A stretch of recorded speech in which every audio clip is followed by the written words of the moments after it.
Okay.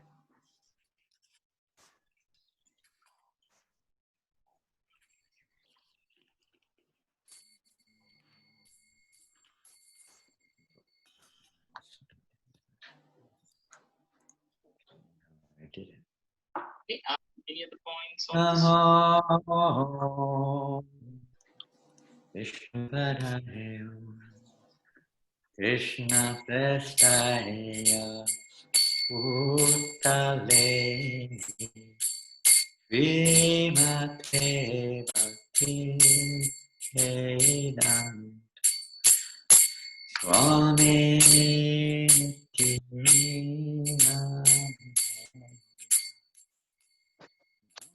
Namo Vishnu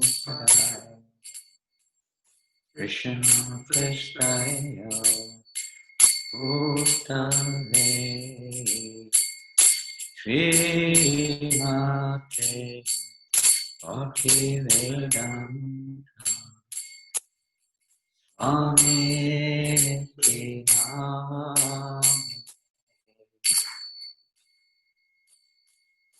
Namaste Saraswati Devi Gauravani Charini Sesha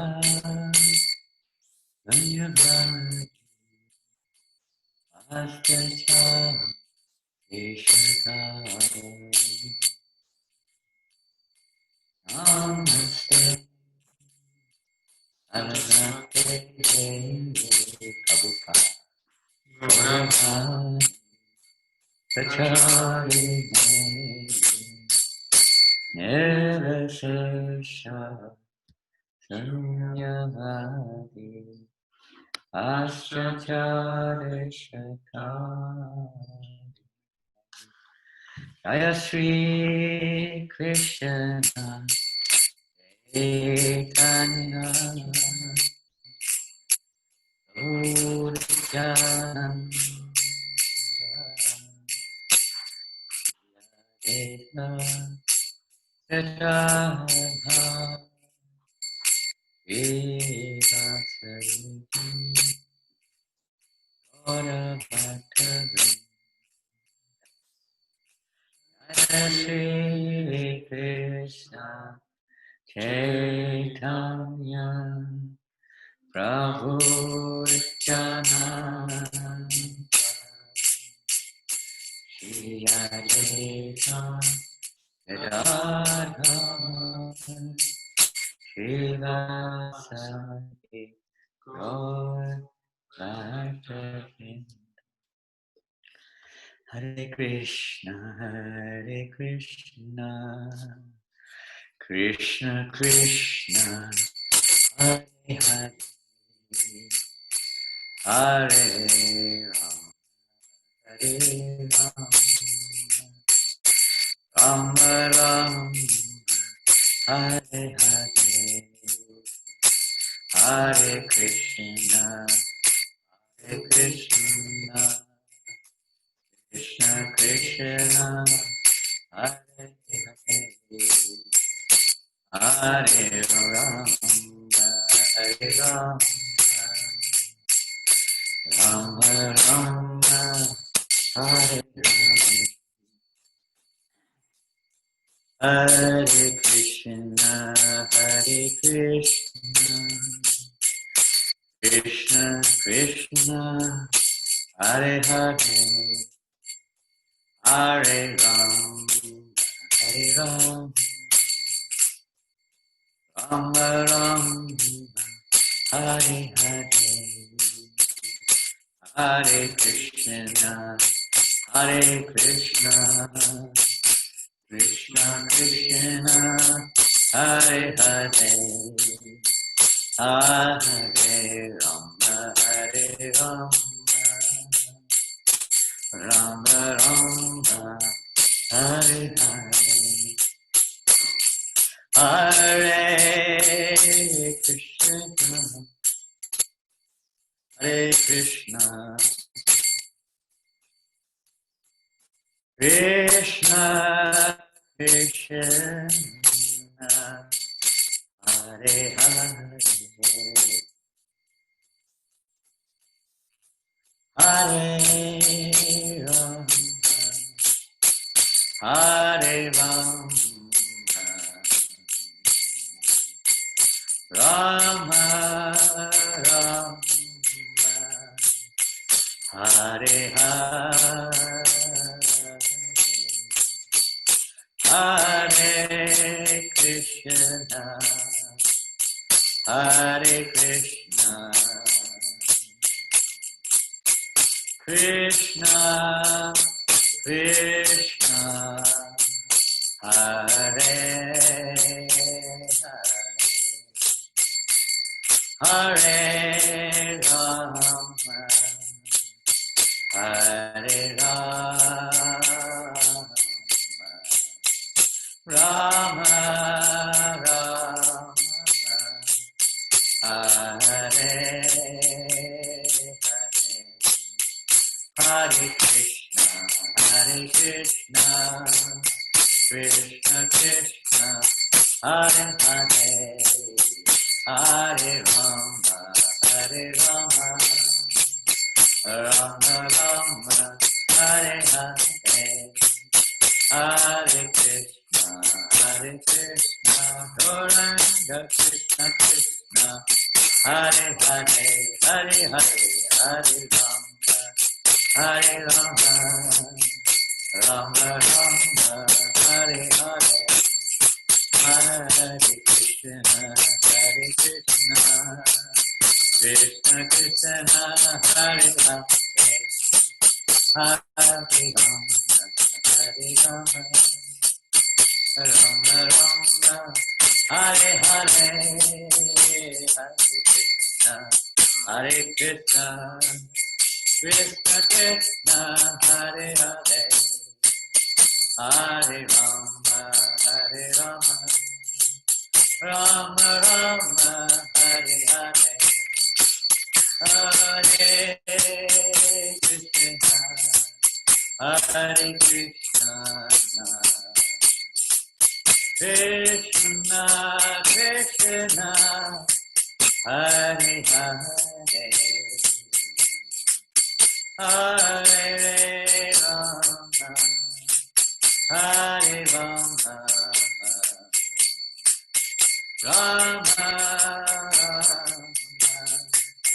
Hare Hare Hare Krishna Hare Krishna Krishna Krishna Hare Hare Hare Ram Hare Ram Rama Rama Hare Hare Bolo Hare Krishna Hare Krishna Krishna Krishna Hare Hare Hare Ram Hare Ram Rama Hare Hare Srila Prabhupada ki jai Shri Gaur Nitai ki jai Transcendental Book Distribution ki jai STON Shravana Week ki jai Jaya Radha Madhava Kunja Vihari Radha Madhava Kunja Vihari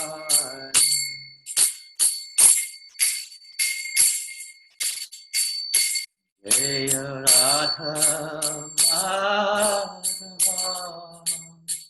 Kunja Vihari Radha Madhava Kunjavihari Gopijana Vallabha Girivardhari Gopijana Vallabha Girivardhari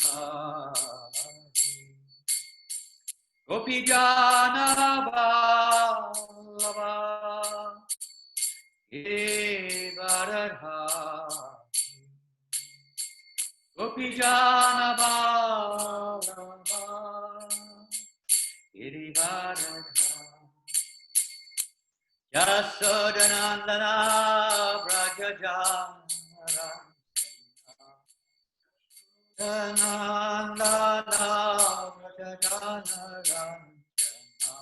Yasodanandana Vrajajana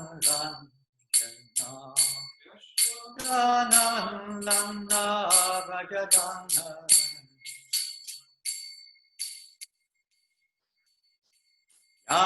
Yamunatira Vannachari Yamunatira Vannachari Yamunatira Vannachari Yamunatira Vannachari Jaya Radha Madhava Kunja Vihari Jaya Radha Kunja Jaya Radha Madhava Kunja Vihari Jaya Radha Madhava Kunja Vihari Gopijana Vallabha Girivardhari Gopijana Vallabha Girivardhari Gopijana Vallabha Girivardhari Gopijana Vallabha Girivardhari Yasodanandana Apajana Ranjana Yasodanandana Rajajana Ranjana Sodanandana Rajajana Ranjana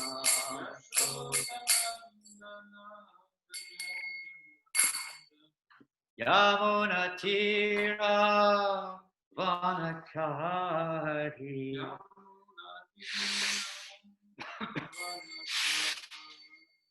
Yamunatira Vanachari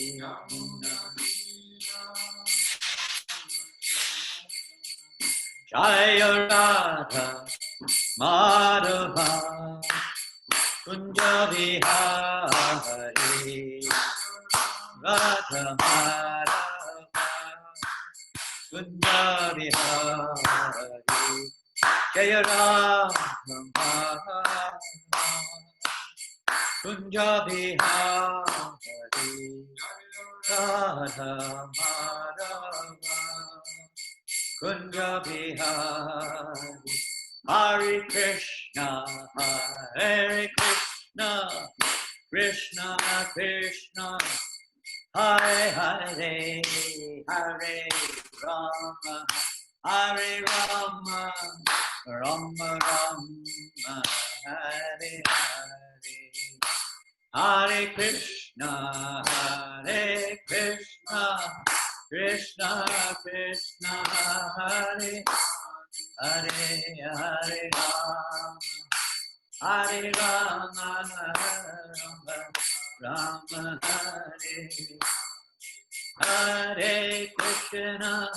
Hare Krishna Krishna Krishna Hare Hare Hare Rama, Hare Rama, Rama Rama, Hare Hare, Hare Krishna, Hare Krishna, Krishna Krishna, Hare Hare Bo, Hare Rama, Hare Rama, Rama Rama, Hare Hare, Hare Krishna, Hare Krishna, Krishna Krishna, Hare Hare, Hare Rama, Hare Rama, Rama Rama, Hare Hare.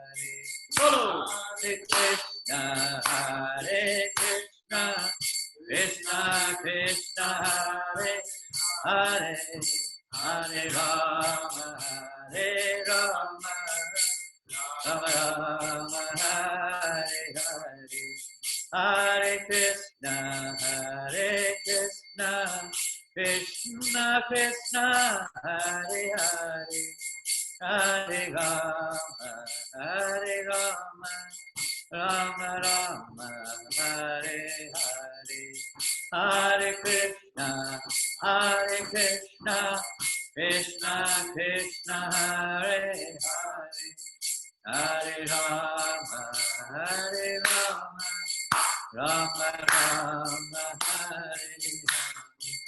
Hare Krishna, Krishna Krishna, Hare Hare, Hare Rama, Rama Rama, Hare Hare, Hare Krishna, Krishna Krishna, Hare Hare, Hare Rama, Rama Rama, Hare Krishna, Krishna Krishna, Hare Hare, Hare Rama, Rama Rama, Hare Hare, Hare Krishna, Krishna Krishna, Hare Hare, Hare Rama, Rama Rama, Hare Hare Krishna, Krishna Krishna, Hare Hare, Hare Rama, Rama Rama, Hare Hare, Krishna Krishna Krishna, Hare Hare, Hare Rama, Hare Krishna, Krishna Krishna, Hare Hare, Hare Rama, Rama Rama, Hare Hare, Krishna Krishna, Hare Hare, Hare Rama, Rama Rama, Hare Krishna, Krishna Krishna, Hare Hare, Hare Rama, Rama Rama, Hare Hare, Krishna, Hare Hare. Hare Krishna, Krishna Krishna, Hare Hare, Hare Rama, Rama Rama, Hare Hare, Krishna, Hare Krishna, Krishna Krishna, Hare Hare, Hare Rama, Rama Rama, Hare Bo, Hare Bo, Hare Bo, Hare Bo, Nitya Gora, Hare Bo, Hare Bo, Hare Bo, Nitya Gora, Hare Bo, Hare Bo, Hare Bo, Oh, Hare Bo,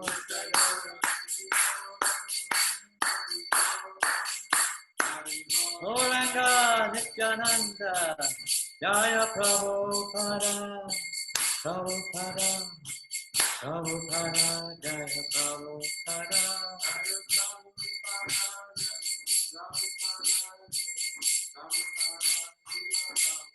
Prabhupada, Prabhupada, Prabhupada, Jaya Prabhupada.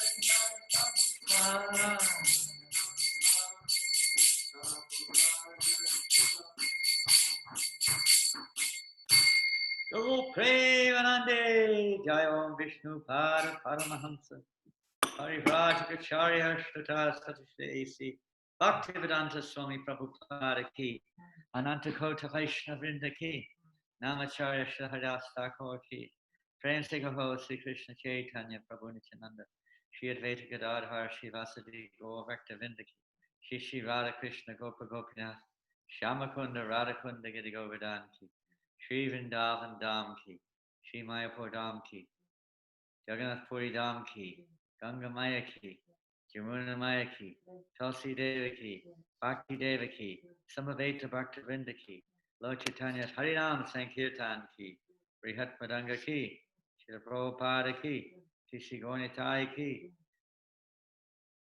Harinam Sankirtan Ki Brihat Madanga Ki Go Premanande, O glorious to the assembled devotees, O glorious to Shri Guru and Brahma, O glorious to Srila Prabhupada. Nama Om Vishnu Padaya Krishna Vishtaya Bhutale Srimate Bhakti Vedanta Swamriti Namani Namaste Saraswati Devi Gurvani Pacharine Nirvasesha Sunyavadi Pastachari Shatani Anchaka Paturubhyascha Kripa Sindhubhye Picha Patitanam Pavanebhyo Vaishnavebhyo Namo Jai Shri Prabhupada. Hare Krishna. Welcome everybody today on this wonderful occasion where now we're honoring, celebrating this special week. This is, as we have our World Holy Name Week, we have our World Sravanam Week. Sravanam means hearing, as I'm sure most of you know. So the idea this week, as perhaps you're familiar also, is that we try to spend as much time reading Prabhupada's books as we can this week. So I spent quite a bit of time last night and this morning, yesterday and this morning, trying to put together a little PowerPoint presentation on reading Prabhupada's books, and I hope it will help us to, let's say, embrace this most important aspect of our service to Srila Prabhupada and our own Krishna consciousness. I hope this will enhance us in our devotion, and we become more serious about hearing from Srila Prabhupada, associating with him in his books. So that will be this morning's session will be focused mainly upon the importance of reading Srila Prabhupada's books. Some of you may be familiar with Vaisheshika Prabhu's presentation, by sage, what is it called?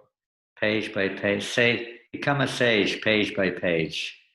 And become a sage page by page. By reading Srila Prabhupada's books, how we can actually become transcendental. We can become fixed in our Krishna consciousness.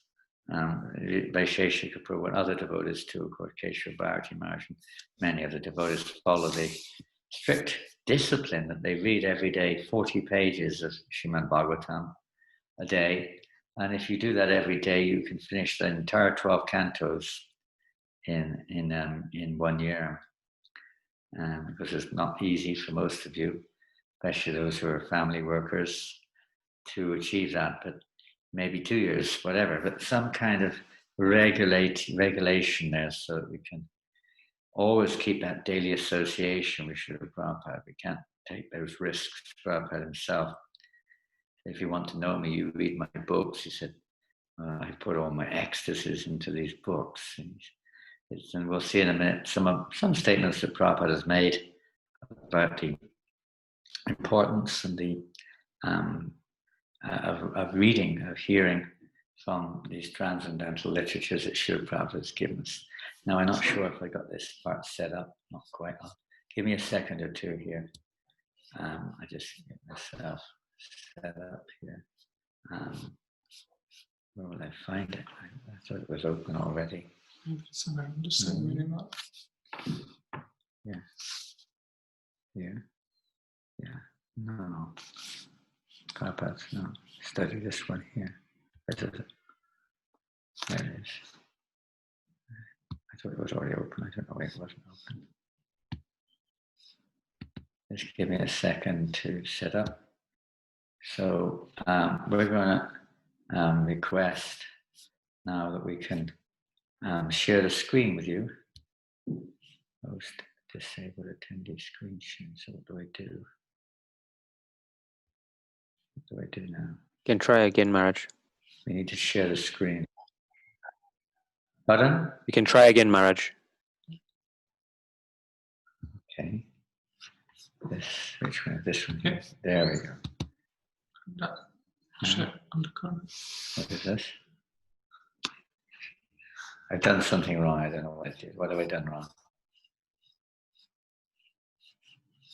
I don't know where I am. Is this it?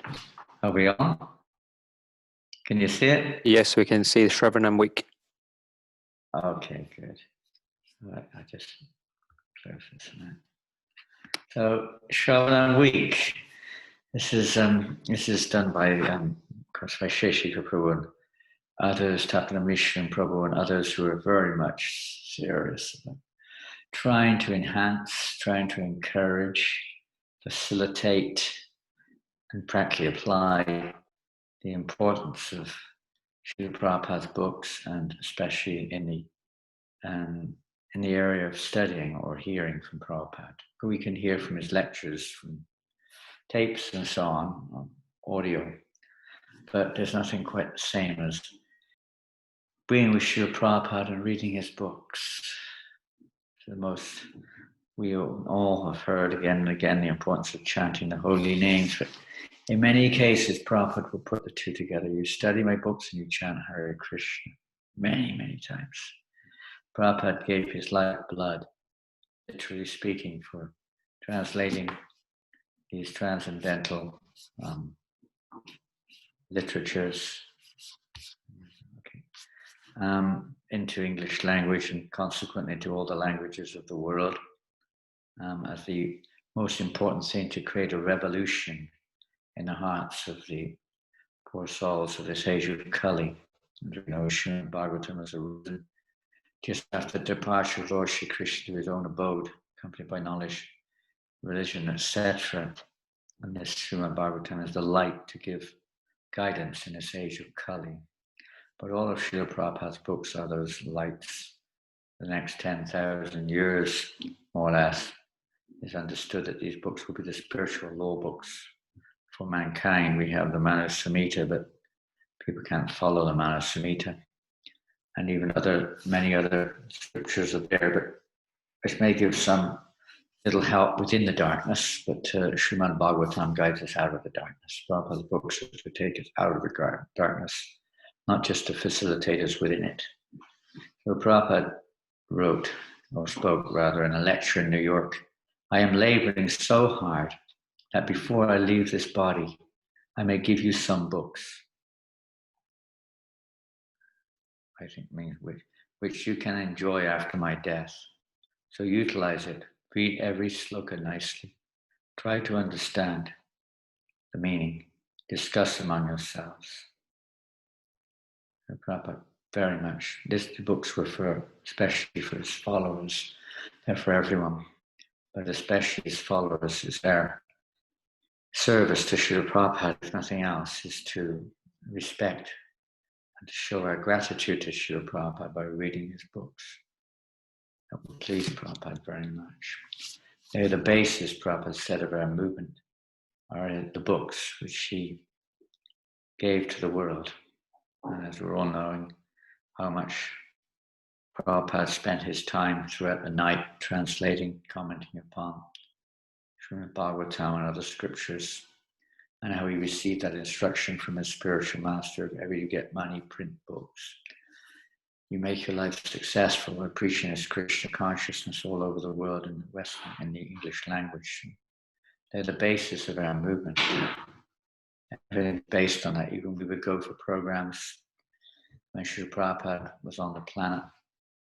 And many times Prabhupada would say, how was the program? The devotees would say, wow, it was really good, Srila Prabhupada.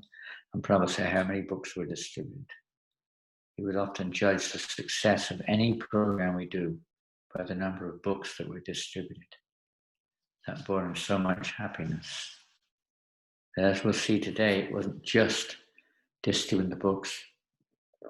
It was also essential. Books are the basis. They're not just the basis of our preaching mission, they're the basis of our Krishna consciousness. To remove the doubts within our heart, Krishna spoke Bhagavad Gita to Arjuna. Doubts are removed by knowledge. The ignorance in your heart that has risen out of illusion should be slashed with a weapon of knowledge. Doubts in your heart, which is the reason out of ignorance, should be slashed with a weapon of knowledge. So the books are those, you can say, those oceans of knowledge which have arisen.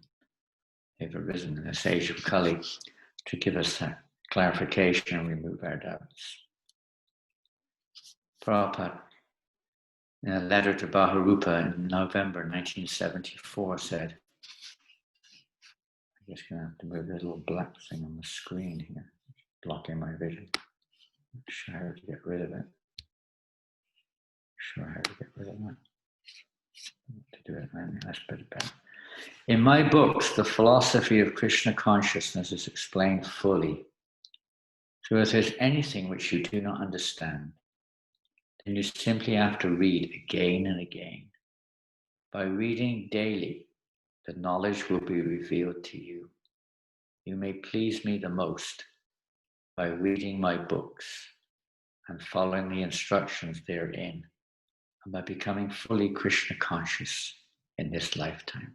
This was Prabhupada's desire. He said, in many different occasions, he said, you can please me the most by distributing books, by scientific preaching, by schools, by farms, by many things, chant, keeping fully engaged, opening centers, all sorts of things.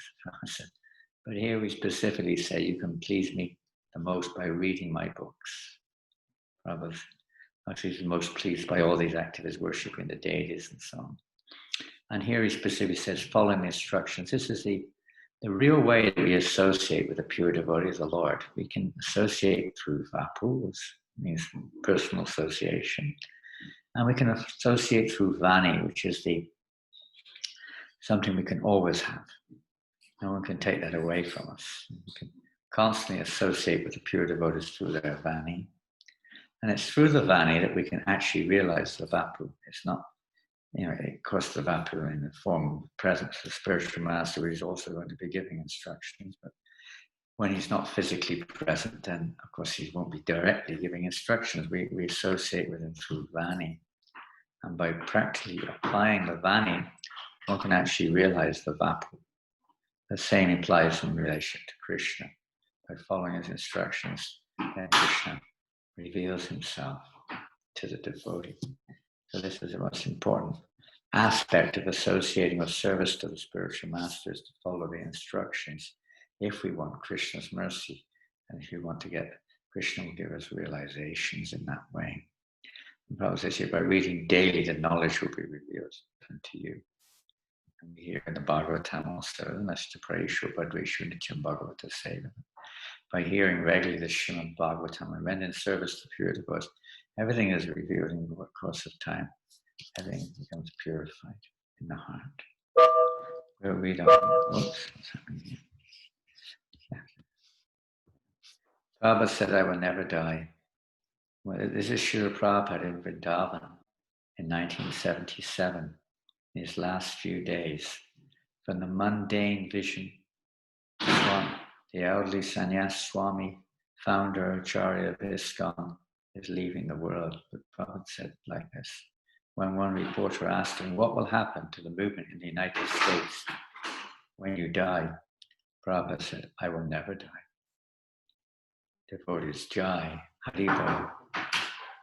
Prabhupada then said, I shall live through my books and you will utilize. And this is Prabhupada lying on his... Are we having a problem? Don't you think? I want to take some paper. You're on Zoom class. I don't know. Paper.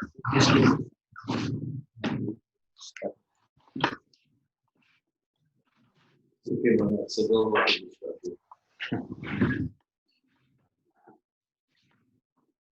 Let it be. Navig is not next door. No. It's okay.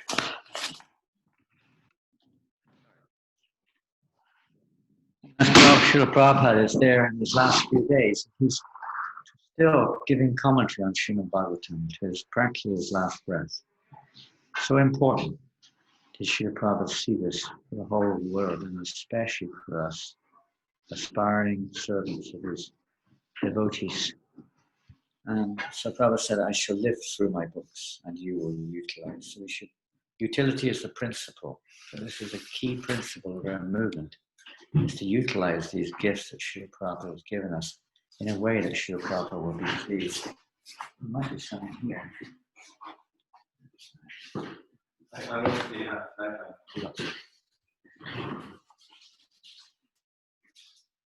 What will happen? Prabhupada said, I will never die. He lives forever in his books. So don't think that, because we may not have had the direct association of Prabhupada, that you don't get that same opportunity. When we hold, Prabhupada even said that his books are like deities. When people have the books in the home, they're deities. But just if you have deities in your house and you never worship the deities, good. It's not really deity worship. It's more like statue worship. We have deities, we have to serve them. It's like if you have a child and you never do anything. You just have the child, you never look after the child. Obviously, that's not going to work. When we have deities, we have to look after the deities, some way or another. So we have the books. We should worship the books. Worshipping of the books, it means we hear from those books. We try to understand those books. We try to apply the Vani, which Srila Prabhupada is personally present as Vani within those books in our lives as much as we can. As far as studying, my books is concerned, I have already given the order. Prabhupada gave the order. And this was a general understanding. In the 70s, we were under this understanding, 1 hour in the morning class and 1 hour in the evening. And if there's extra time during the day, it may be used for studying.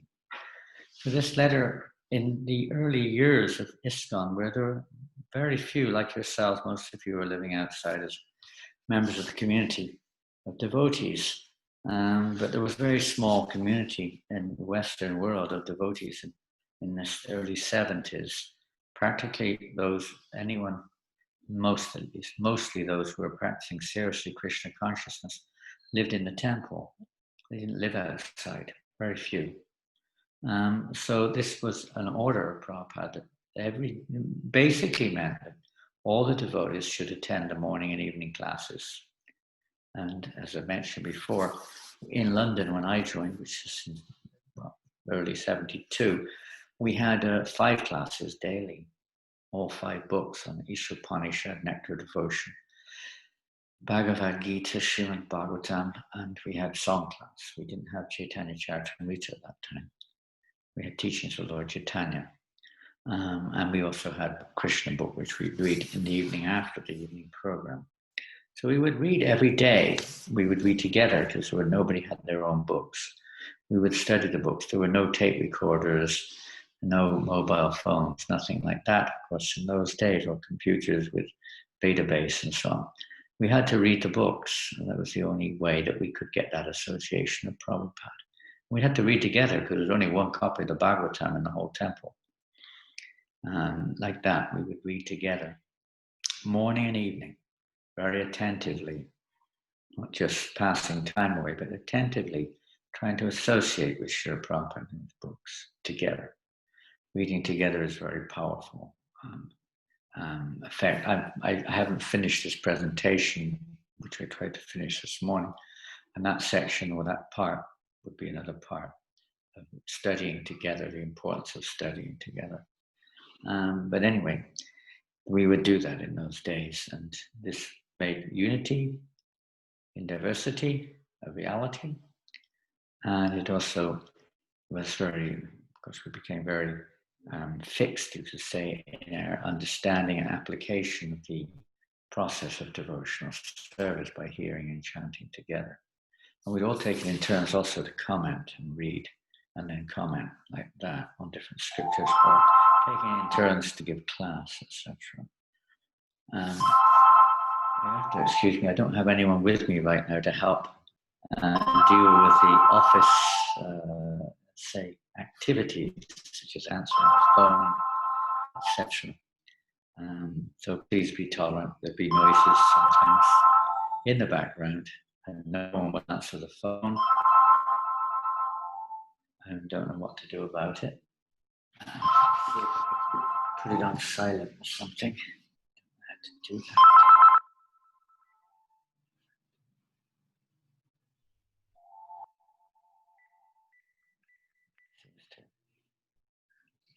Write it down. The material world is always disturbances, as Bhakti Siddhartha Maharaj said. This material world is always a place of disturbance, of turmoil and annoyance. And the point being, we could say here, I mean, I'll give you an example.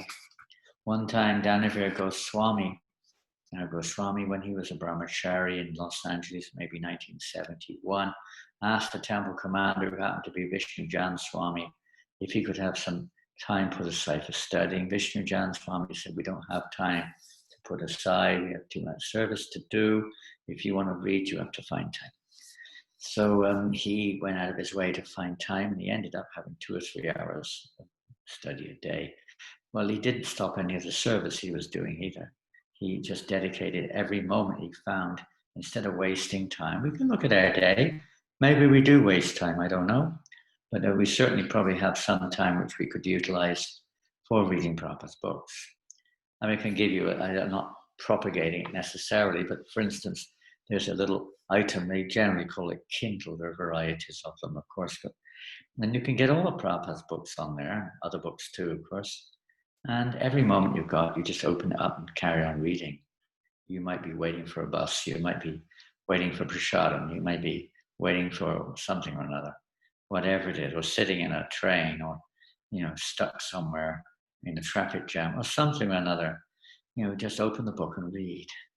This is what he did, was he was waiting for the Sankirtan van whilst they were all going on Sankirtan. Whatever. Sometimes we stand around in the queue for prasadam if you're in the temple for like 15 minutes, just thinking of something to say when we could be reading Prabhupada's books. Okay, we're not machines. We obviously have to socialize too. But I'm sure there's time that we can find in our busy, busy days. We have 24 hours in a day. I'm sure we can find some time for reading Prabhupada's books every day. It's like the best thing we can do, practically speaking, with our spare time, at one time. So Prabhupada was saying, if there's any spare time in the day, then you can use it for studying, reading Prabhupada's books. Foundation stone. Prabhupada wrote to Janananda Maharaj, actually these books are the foundation stone of our movement. Whatever we are is resting on these books. So far, reading them and distributing them. This should be our motto. Yes, to read them. Oh no. Read them and distribute them. Give me a sec. I've got to get someone to help here. It's going to be going on for.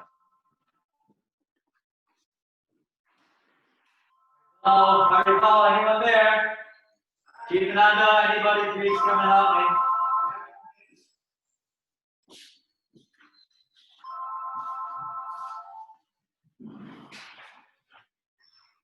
Yes, so cornerstone of our movement. This should be our motto, Prabhupada said.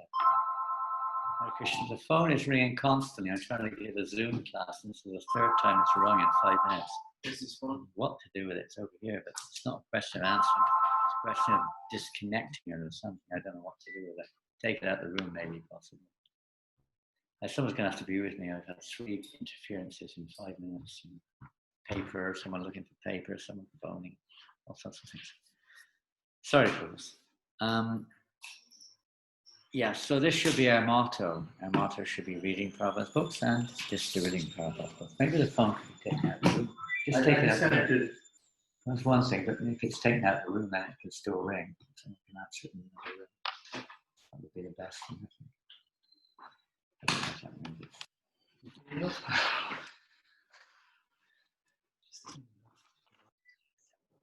This is an amazing statement of Srila Prabhupada. This is actually a memory of one of Prabhupada's elder disciples named Bhagavat Prabhu.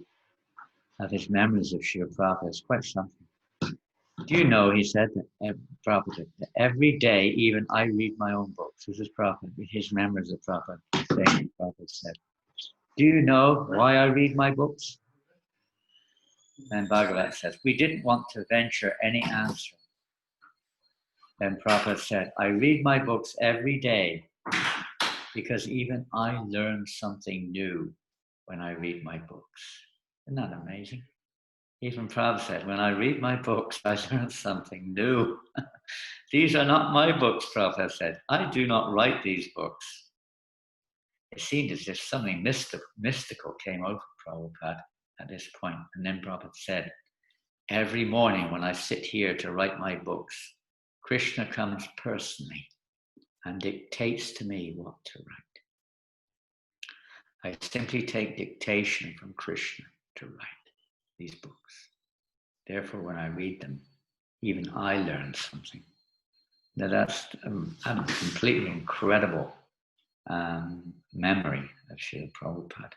He said the same thing. Subhag Maharaj told me one time he was in his room. Prabhupada said basically the same thing. He said, when he was talking about Krishna book, he said, this book is so wonderful. So wonderful. Now we might think, wait a minute, you're the author of this book. And you're saying how my book is so wonderful. Well, we might say that, or we may think like that. We may not say it. But Prabhupada said it. So and then he said, do you know why this book is so wonderful? And the devotee said, because you wrote it, Prabhupada. Prabhupada said, no, that's not the reason. The reason is I didn't write it. Krishna wrote this book. Exactly the same thing that Bhagavad Prabhu is saying here, Maharaj now. He was saying that Prabhupada was saying here that Krishna comes personally. This is not an ordinary thing. This is not someone's speculation. It's not someone's interpretation. It's Krishna directly speaking through Srila Prabhupada. And Prabhupada is writing it down. This happens with all the pure devotees. They're personally guided by Krishna. We're all guided by Krishna, but because we have, so much false ego, the way that we're guided is, you could say in such a way, is not pure, it's not completely transparent. It's covered with various degrees of lust, greed, anger, and so on and so forth. The pure devotee has no influences like that. Transparent media for Krishna's mercy descend in the form of transcendental literatures. Prabhupada said, all the answers are in my books. Is there something to say about that? That's Prabhupada dictating his books and Krishna personally telling him what to say. Prabhupada said he was in samadhi when he was writing his books. He was so focused, completely focused on that service to transmit Krishna's. It's like in Sankirtan, when the congregational chanting of the pure holy names of Krishna, the devotees singing, and it doesn't apply to us maybe, but the pure devotees singing, they're dancing, the music, everything is according to the will of Krishna. It's not according to their own, let's say, show or capacity. It's according to the will of Krishna. That Srup Damodar sings according to the heartbeat of Krishna, exact, to bring the 100% pleasure to Krishna's emotions. And everything Prabhupada does, everything he writes, everything is purely for the pleasure of Krishna. Exactly what pleased Krishna in that situation, which we should understand. All the answers are in my books. Now this is, of course, this picture here is from Hawaii. It's not from the golf course in Los Angeles. But the point is that the devotee there holding the danda, his name is Paramahamsa Swami. So he asked Prabhupada, Srila Prabhupada, when you are not present with us, how is it possible to receive instructions? For example, on questions that may arise, Prabhupada. Well, questions, the answers are in my books. Everything's in his books. We may not be able to see it. We may be a little help to see it. We're a little blind, covered over. We read and we don't even read, and we don't even pick up what we read. It's just kind of glancing over, or we're half asleep. We just don't pick it up. We don't see it there. The answers are there. We just don't see them because we're not really entering in. We're not entering in. If we read in the third chapter of the first canto of Bhagavatam, they're beautiful. First, they're spoken by Sutta Goswami, where he says to the sages of Naimishrana, now you just hear, as I have heard with rapt attention, because he heard from Sukadeva Goswami. As I heard with rapt attention, now you also hear this message of Bhagavatam.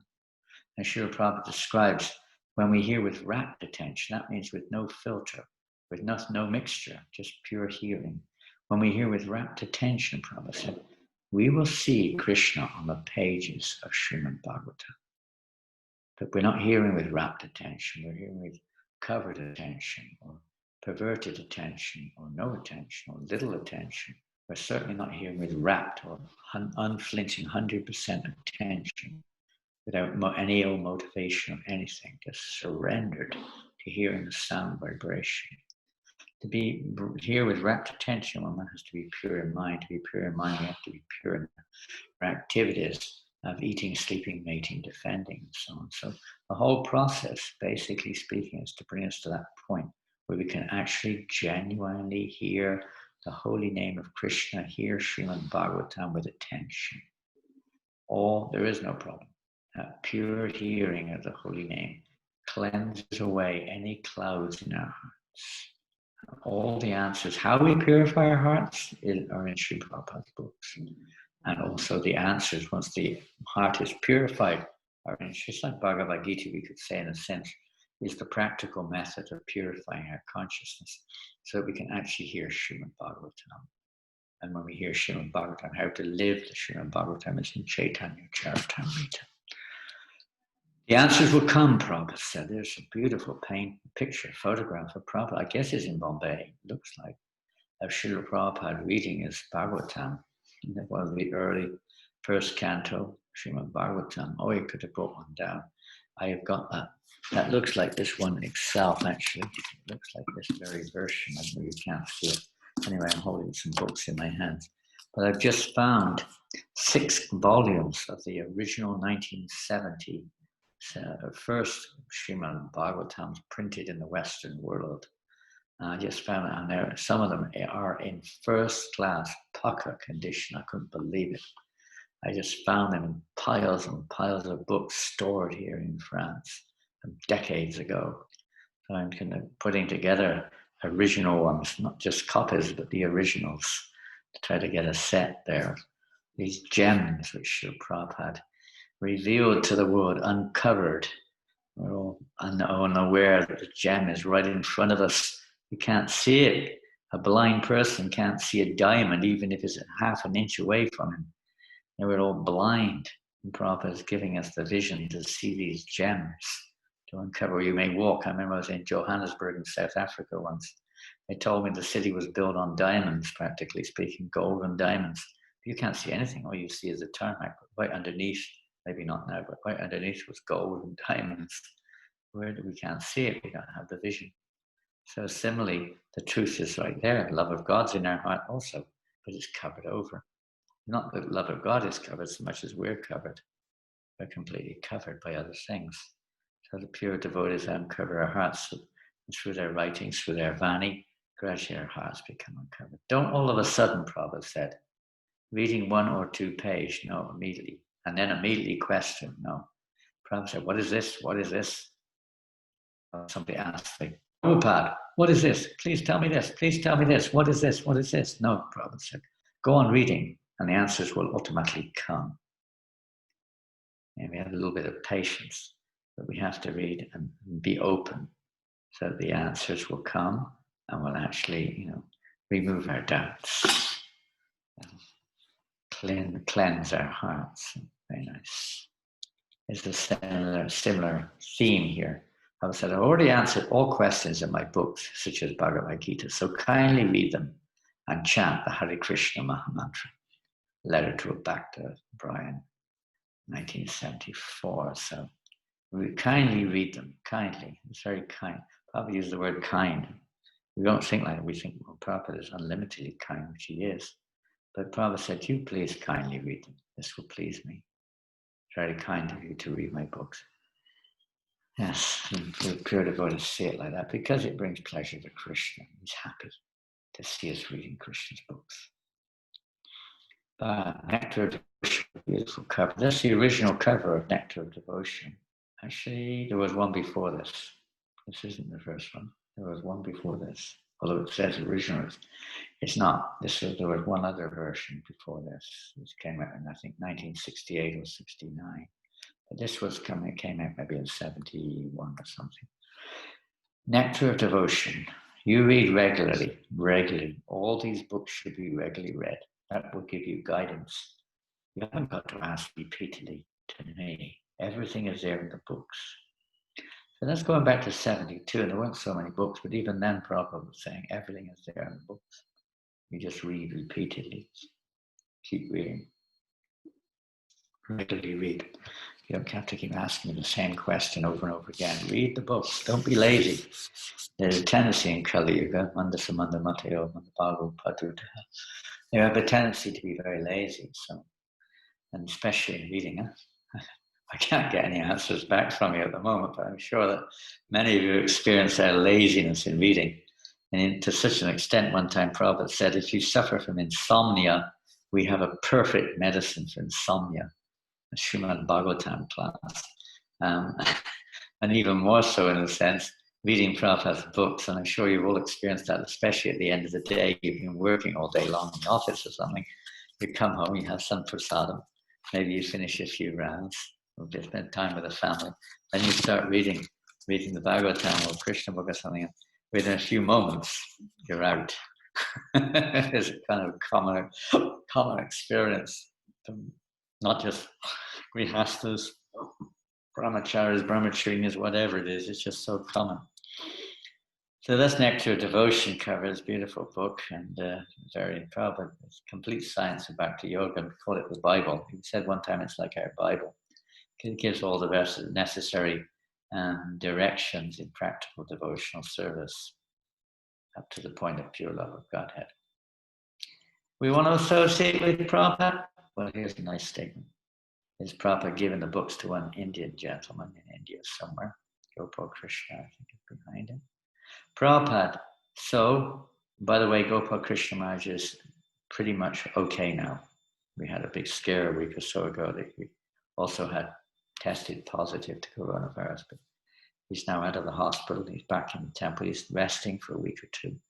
He's not taking any visitors, of course, but he's pretty much okay now. So in my absence, you read the books, Prabhupada said. What I talk, I have written in the books, that's all. Everything's there. In my absence, you simply read the books. An Indian man said, personally, when we think more greater, maybe thinking in terms of Prabhupada's association or something. Prabhupada, that's all right, but still you can associate with me by reading my books. So we get Prabhupada's association. Just imagine how fortunate. I mean, we all think about that, I really love to have the association of Bhagavan. But Prabhupada says here, whatever others may say, he said, you associate with me by reading my books. Well, if you want to say something else, that's up to every individual, but that's what Prabhupada said. You associate with me by reading my books, not necessarily just by standing there. And again, Prabhupada emphasized that we should daily read and discuss. This picture is, again, I say, I just got what I could put together yesterday and today as best as I could. This is Prabhupada in 1972 in the picture in Vrindavan, in the Radha Damodar temple. He's giving morning Bhagavatam classes to the devotees, or classes, Nectar of Devotion at that time. So Prabhupada, I advise you to daily read our books as far as possible and try to understand the subject matter from different angles of vision by discussing frequently with the devotees in the New York temple. So that's the same point. Actually, that's what Istagosti means. Istagosti was meant for that reason, to discuss philosophy together and try to remove any doubts, any problems. It's not just a meeting for management at all. That wasn't the purpose of Istagosti. Istagosti was to remove any philosophical doubts we may have, clarify any philosophical points. That's Istagosti. And that's what Prabhupada's referring to there. Read ourselves. Unless we take care of the books and preach and read ourselves, understand the philosophy that Hare Krishna will be finished within a few years. Well, that's a pretty heavy statement. Why? Because we'll start following our minds. And you'll follow yours and I'll follow mine. He'll follow his and she'll follow hers. We're all going to be following our minds, convinced that my mental picture is the absolute one. You better follow me or else. In this way, we all split up into many, many different groups, going here, there, and everywhere, thinking I've got the right way and you haven't. The whole world is basically governed by this principle. So definitely, our intelligence is completely misdirected in the material world. And if we don't hear properly from Srila Prabhupada's books or Krishna's books, then we'll be directed by our own false egos and we'll be lost. It's like Krishna says in Bhagavad Gita to Arjuna, have you heard me attentively? Have you heard with an attentive mind? Are your doubts now removed? And Arjuna says, yes, I have now. My doubts are now removed. I've heard what you've said. And Krishna has gone further, or previously said that if you don't hear me attentively, you'll be lost. But similarly in our Krishna conscious movement, if we don't hear attentively, we'll be lost. We may be together still externally, but internally we'll be lost. Because we won't know where we're going. We'll just be going along based upon external results and external circumstances, depending on the external behavior of others, etc. It is not the purpose of our Krishna conscious movement to be completely self-reliant on the external association of others and the external environment which we find ourselves in. It has to become internal. We have to be fixed within our hearts, and for that we have to hear carefully from the pure devotees of the Lord. Otherwise we will be lost. We start to judge things according to our imperfect judgmentalism. We think we're so proud that we can judge everybody else, etc., etc. Now that can be clarified or cleared up by hearing properly and humbly hearing in the association of devotees. We also read alone, but reading with others also. I am also reading, Prabhupada said. In many of these pictures, you can see Prabhupada reading himself. There he is reading. I think that's an Isha Upanishad as far as I can see, maybe. Looks like it. And here he's also reading. Regarding my books, everyone should read. I am also reading. Everyone should be engaged 24 hours.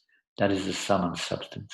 How much you should read and how much you should do other types of service, that has to be decided by each individual devotee. It's not a rule, it's not a law, but every time we have a chance, we should try to read Prabhupada's books and associate with him.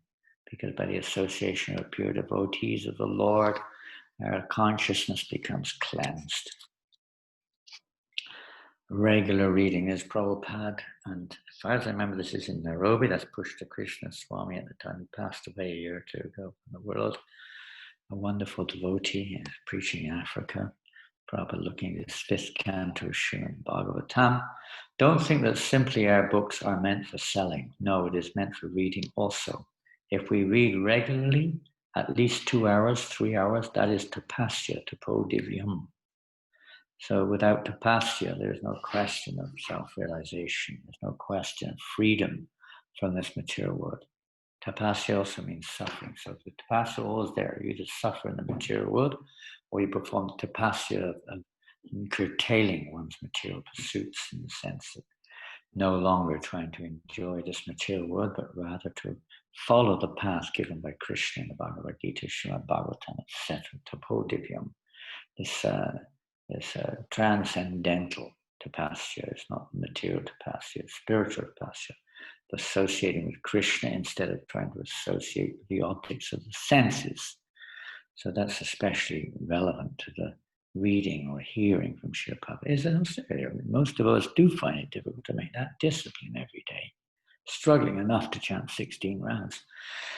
Time management, maybe something is there in that regards also, how to regulate our time, like the pure devotees teach us by their own personal example in most cases. Bhaktivinoda Thakur, Srila Prabhupada, Bhaktivinoda, all very, very regulated in their behavior. And making sure they have time, quality time, also in between, that's great, but also quality time for hearing Srimad Bhagavatam, etc.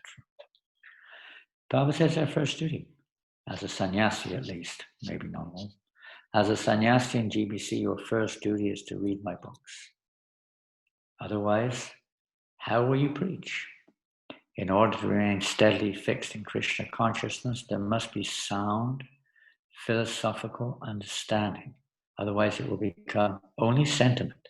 Whenever you find time, please read my books. Read thoroughly. There's a nice picture of Prabhupada during the early hours of the morning, probably. He looks like maybe he's dictating, reading, dictating. Don't take books that I am a member. It is my duty to take books and keep them in the Almirah. Now, Prabhupada is talking here to life members, no doubt, in Bombay, because they would take the set of books and just keep them in the cupboard. And we still see that even in devotees' houses. Many times I go to the devotees' houses, I say, you got a Srimad Bhagavatam? So, oh, yes, it's over there in the box. It's been in the box for decades. Or it's on the shelf. And you go there and it's still got the plastic, shrink-wrapped plastic around it. It hasn't even been opened. Or you've got to pick the book out and there's so much dust on it, you've got to clean the book first before you can read it. It's not such a good indication. Huh? Prabhupada says, no, read it thoroughly. You know, we read so many other things for our business in life, but our real business in life is to go back to Godhead. And these are the books which give us that chance, or the knowledge, the direction, how we can go there. Nityam Bhagavata Sevaya, by regularly reading a Srimad Bhagavatam, then this material contamination becomes vanquished. Nasta Preshu, Abhajareshu, Nityam Bhagavata Sevaya. Famous verse in Bhagavatam. As soon as it begins to diminish, it will diminish finally, and then you'll be situated in your pure, original constitutional position, Krishna consciousness. Study thoroughly. Another one on thorough studying. In our Krishna conscious movement, we are therefore limited our study of Vedic literature to Bhagavad Gita, Srimad Bhagavatam, Chaitanya Charitamrita, and Bhakti Rasamrita Sindhu. These 4 works are sufficient for preaching purposes. They are adequate for the understanding of the philosophy and the spreading of missionary activities all over the world. If one studies a particular book, he must do so thoroughly. That is the principle. By thoroughly studying a limited number of books, one can understand the philosophy. Now in ISKCON now, there are many groups which study together. There's also many courses on Bhakti Shastri, that we may not have time for all these things, but if we do have time amongst all the other services in our lives, take most advantages, at least we should be desiring to. And Krishna will fulfill our desire. Of course, Prabhupada translated other books, and he wanted other books to be translated. He also said that we should read other books in due course of time, but not prematurely. I was talking to one senior devotee who wrote one book which was quite, I would say, esoteric. And I was asking him, is this something, what was this? He's bringing this out. He said, yes, once devotees have read Prabhupada's books at least 12 times, they might think about reading this book. It wasn't something we dive in. Sometimes you look at book tables in ISKCON, sometimes, not most times, but sometimes, and you see so many books on the book table and very few of Prabhupada's books. So this book, that book, by this acharya, that acharya, they may all be good, I don't know. But there's so many books there by this devotee and that devotee. They all got their own, bookshelf and books on this and that, and so many things. But then sometimes the devotees are not even reading Prabhupada's books. Many times they're reading things, nothing wrong, in the sense of what they are, but they're reading Jaiva Dharma, Chaitanya Charitamrita, and Gopal Champu, and Vrindavan Champu, and even books which are even not to be read. At the stage of practice, anyway, Govinda Lilamrita, and so many other books are available on book tables, what to speak of the individual's take on the philosophy, countless books.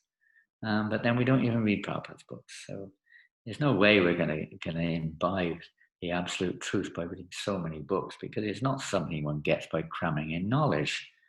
It's when we actually get the purificatory effect of associating with a pure devotee by hearing from him, hearing their words. So we can hear from a pure devotee by reading Prabhupada's books or hearing Prabhupada's books.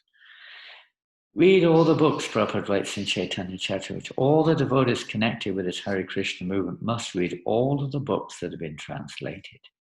There's a few of them piled up there. Chaitanya Charitamrita, Srimad Bhagavatam, Bhagavad Gita, and others. Otherwise, after some time, they will simply eat, sleep, and fall down from their position. Like the books there, looks.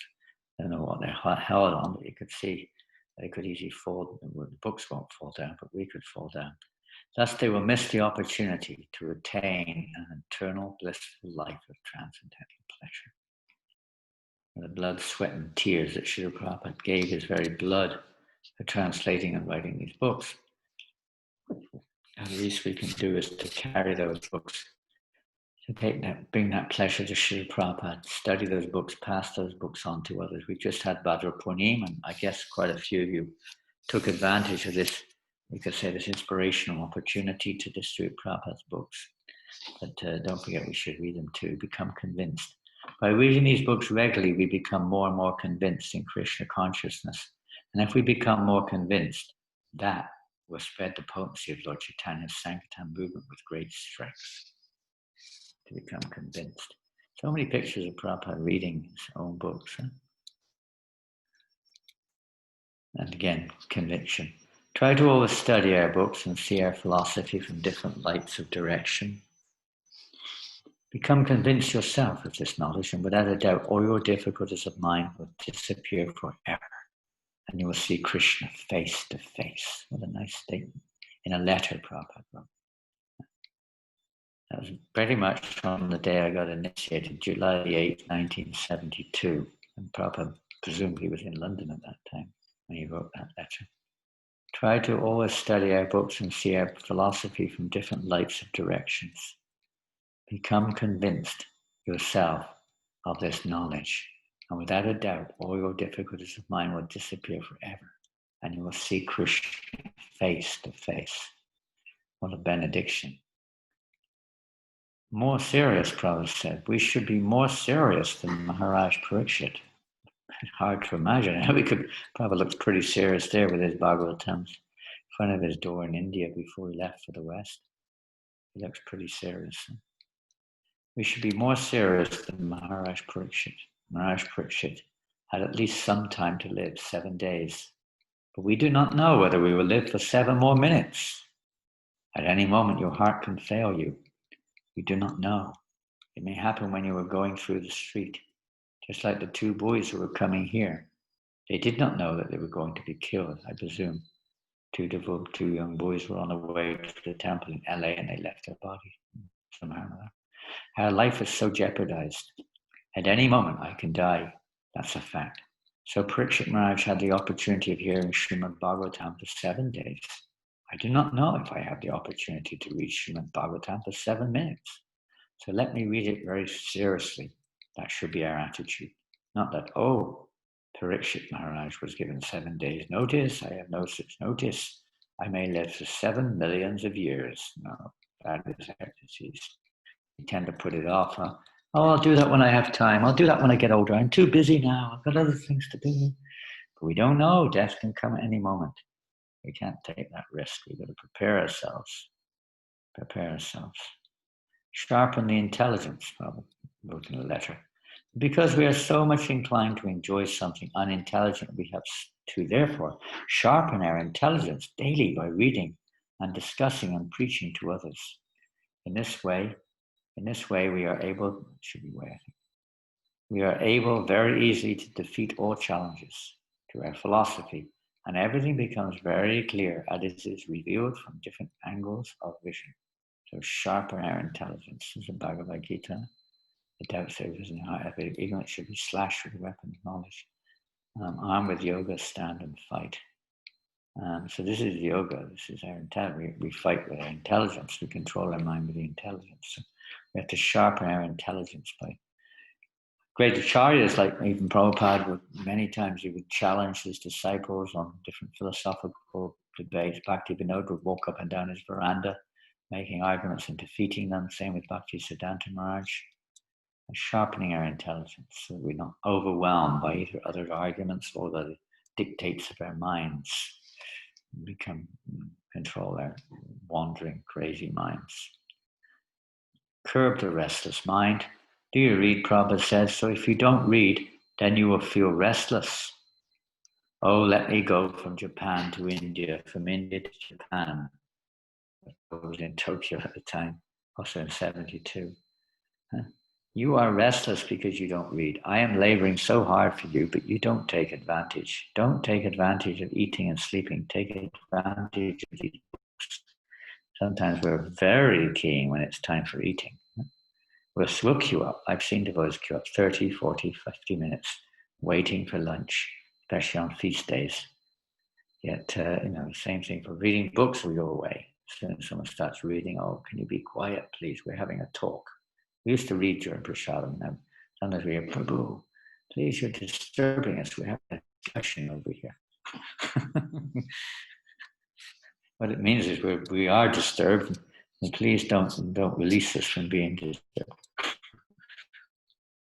Give everyone an opportunity. See, even a child there. Look at that little child is reading Bhagavad Gita. Look at him, my goodness. One who is sufficiently intelligent should practice the activities of devotional service from the tender age of childhood. That's from Prahlad Maharaja, 7th Canto Bhagavatam. Like this, Prabhupada said, all of my students may not be inclined to study, but they are very much eager to give others the opportunity to read my books, and this should not be discouraged. All programs must go on, but it's a fact that this book distribution program is very, very important. It is real preaching work. Now, this is slightly out of order. I'm sorry I didn't put this one in the right place. I just very quick to do that this morning. This is supposed to introduce another aspect. It is a fact that not everyone is a scholar. Not everyone has the same kind of natural kind of inclination or capacity to some extent. But everyone should hear. Hearing is the key. Sravanam is hearing.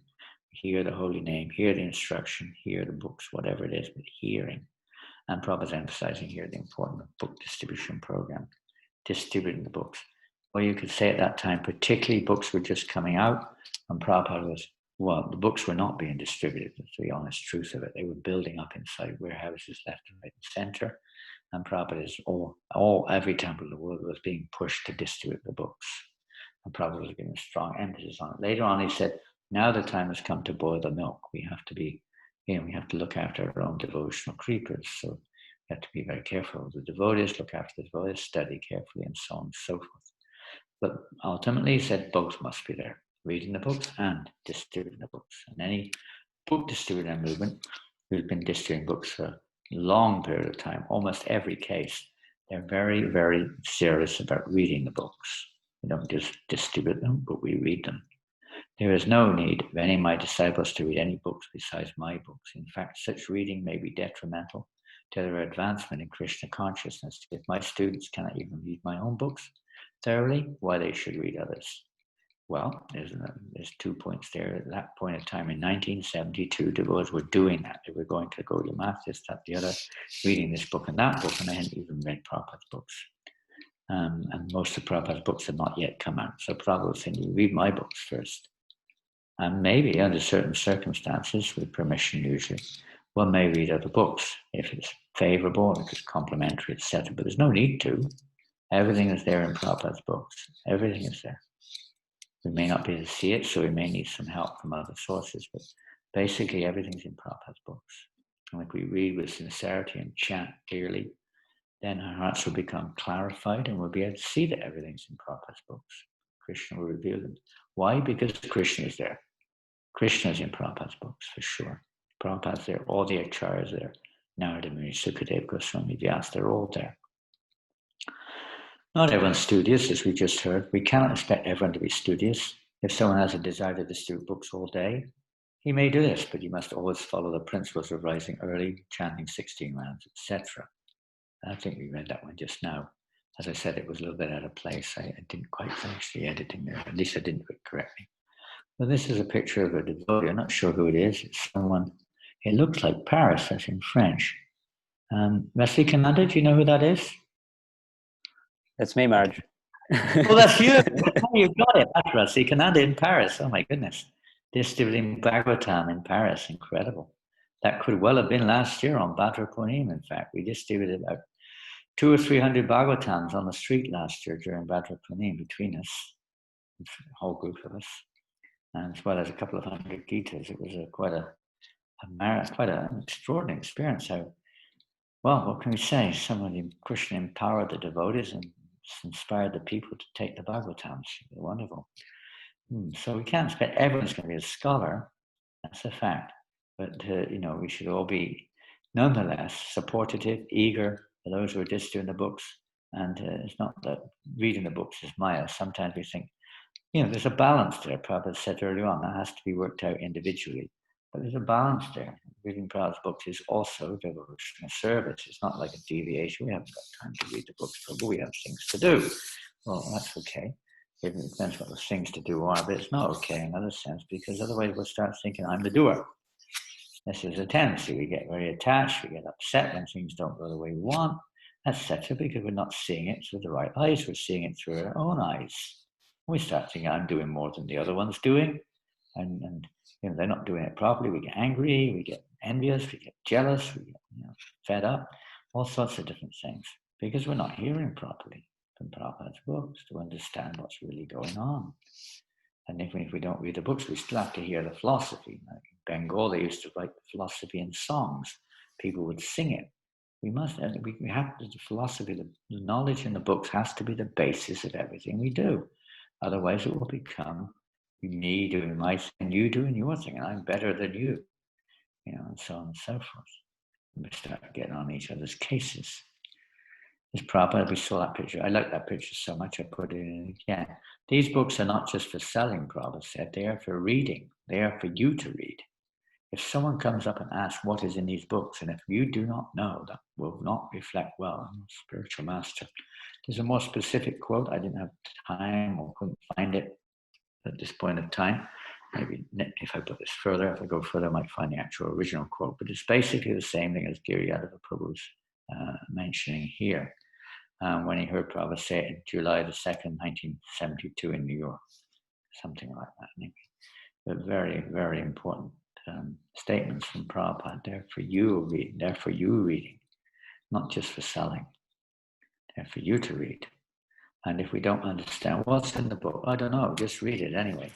Prabhupada said that will not reflect well on your spiritual master. In other words, it doesn't make it look good for Srila Prabhupada. So if we want to glorify Srila Prabhupada, we should also become conversant with the knowledge which is in his books. Just read from my books and try and explain the meaning in your own words. It does not matter that you are not so expert in Sanskrit. Prabhupada says here, try to explain it in your own words. Sudama was not very good in Sanskrit and verses and all that. He would try to explain the philosophy in his own words exactly according to the same direction given by Prabhupada. Maybe the words are different, but that was Prabhupada saying here, in your own words. Another quote from Bhagavad. Prabhupada said, can you quote this verse? I think Bhagavad was obviously with somebody else. The two of us looked at each other and I thought, Tamal Krishna Goswami will quote the verse. He was with Tamal Krishna. But Tamal Krishna Goswami thought I was going to do it. Neither of us knew the verse. Prabhupada said, just see, you are not reading my books. Every day you have to read, study, and learn my books, just like a lawyer learns the law books. It's like if you go into a law court and the lawyer is there and the case is coming up and the lawyer says, well, I don't know the law regarding that. It's not going to be very impressive. They have to know the law. They can't stand up and say, well, I don't really know the law. They're supposed to be a lawyer. They're supposed to know the law. That's their job. So representatives of Prabhupada, we should know the philosophy that Prabhupada is giving us, because it takes time, but we should do it. We should study it. Just see, you are not reading my books. Every day you have to read, study, and learn my books, just like a lawyer learns the law books. You must know everything, chapter and verse. He's talking to senior devotees, no doubt, but still, all of us can do better. If you do not know, how will you preach? Unless you know my books, how will you teach these men? Read one line. It's the power of Prabhupada's books. It's a beautiful book. I don't know what language it's in. It's not English, some other language, but it's a very old version there. This movement requires energy. We are printing so many books for spreading this knowledge that must be distributed home to home, place to place, man to man. This literature must go there. If he takes one book, at least one day he'll read it. Let me see what is his book I have purchased the other day. And if he reads one line, his life will be successful. If he reads one line only, carefully, this is such literature, so therefore book distribution. I'm giving so much stress. Somehow or another, small book, or big book, if it is given to somebody, he will read it someday and he will derive the greatest, something about 75 lecture. Distribute book, distribute book. There is no literature throughout the universe like Srimad Bhagavatam. There is no comparison. There is no competition. Every word is for the good of the human society. Every word, each and every word. Therefore, we stress so much in the book distribution, some another. If the book goes in one's hands, he will be benefited. At least he will see, oh, they have taken so much price. Let me see what is there. If he reads one shloka, his life will be success. If he reads one shloka, one word, this is such a nice thing. Therefore, just one word, Prabhupada said. Another place Prabhupada wrote, he said, Krishna is in every word of these books. Every single syllable, every word, Krishna is there. Therefore, we're stressing so much. Please distribute book, distribute book, distribute book. Greater Mridanga, we are chanting, playing our Mridanga. It is heard within this room a little more, but this Mridanga will go home to home, country to country, community to community, this Mridanga. Everyone benefits from these books. If he reads the book, he is benefited still more. Same kind of vein of discussion on distributing books. Because if he just takes it, he benefits. If he sees it, he benefits. If he touches it, he benefits. Then probably if he reads the book, he benefits still more. Or if he gives the book to someone else for reading, both he and the other person is benefited. Even if one does not read the book, but simply holds it and sees it, he is benefited. If he simply gives small donation toward the work of Krishna consciousness, he is benefited. And anyone who distributes these transcendental literatures, he is also benefited. So everyone benefits from this activity of book distribution. And everyone benefits, consequently, from reading or discussing the philosophy in the books. That's the most beneficial thing. I am very pleased that you were inclined to read and study our books with such seriousness. Thank you very much. We want good preachers also. Preaching should not depend on me only. My disciples should all become good preachers, and that depends on studying the books nicely so that you can arrive at the right conclusion. Very important, the right conclusion. Good preachers. They speak the truth. They don't change the truth, but present it in a way which is relevant, maybe in their own words, but the truth is the truth. If you want to study, there is much time in the day for studying, but you must go also on Sankirtan party. That is the result of practice of your studying. Simply studying is dry and useless without chanting. Both must be there. Same point. Both should be there. And we're not just armchair philosophers. We have the realization of Krishna comes from practical execution of the philosophy, particularly the practice of Sankirtan, spreading the Krishna conscious movement to others. Become Bhaktivedanta. Prabhupada's original Bhagavatam's there. I want all of my spiritual sons and daughters will inherit this title of Bhaktivedanta, so that the family transcendental diploma of Bhaktivedanta will continue through the generations. Those possessing the title of Bhaktivedanta will be allowed to initiate disciples. Maybe by 1975, all of my disciples will be allowed to initiate and increase the numbers of generations. This is my program. So she should not simply publish these books for reading by outsiders, but our students must be well versed in all of our books, so that we can be prepared to defeat all opposing parties in a matter of self-realization. Okay, that's it. So now, as I say, work in progress. Hare Krishna. Srila Prabhupada Ki Jai. Well, if anyone would like to ask any questions or comments, I'm going to read some of my, not favorite, I wouldn't say that, but some specific past, a couple of small sections from Srila Prabhupada's original Bhagavatam. More or less his original, well, the first one that was published in the West anyway. So otherwise, in the meantime, we'll ask for any questions and then we'll intersperse it with a bit of reading. So please feel free to ask. There's something coming here from Singapore. Singapore, that's the city of the lion city. And it's probably there. Let me see, chat. Yes. Any particular order of reading? From left to right if you're in the West, or if you're in China, from right to left. Is that right? You read the page in the West from left to right. In China, you read from right to left. Prabhupada said that his books are like sugar cane, and wherever you chew, it's sweet. There's no doubt about that. That's why his purports are so special. Normally, for instance, you have to read everything from A to Z, and Prabhupada said we should do that. We should read haphazardly, opening up the page here, there, and everywhere. We may do that also. That's also beneficial, and people do that. When sometimes we used to go on the street and distribute 6.1, Bhagavatam 6.1. We were even distributing, in the last year, Prabhupada's presence on the planet, 10.3. It was printed, 10th canto, chapter 13. Small book, not very big. And we were distributing that on the streets. And people actually became devotees reading that book. I mean, it's Lord Brahma stealing the calves and the cows. Because Prabhupada's purports are there. And the purports, Prabhupada makes everything relevant to the situation. Everything becomes accessible. But generally, in principle, yes, we do have an order of reading, more or less.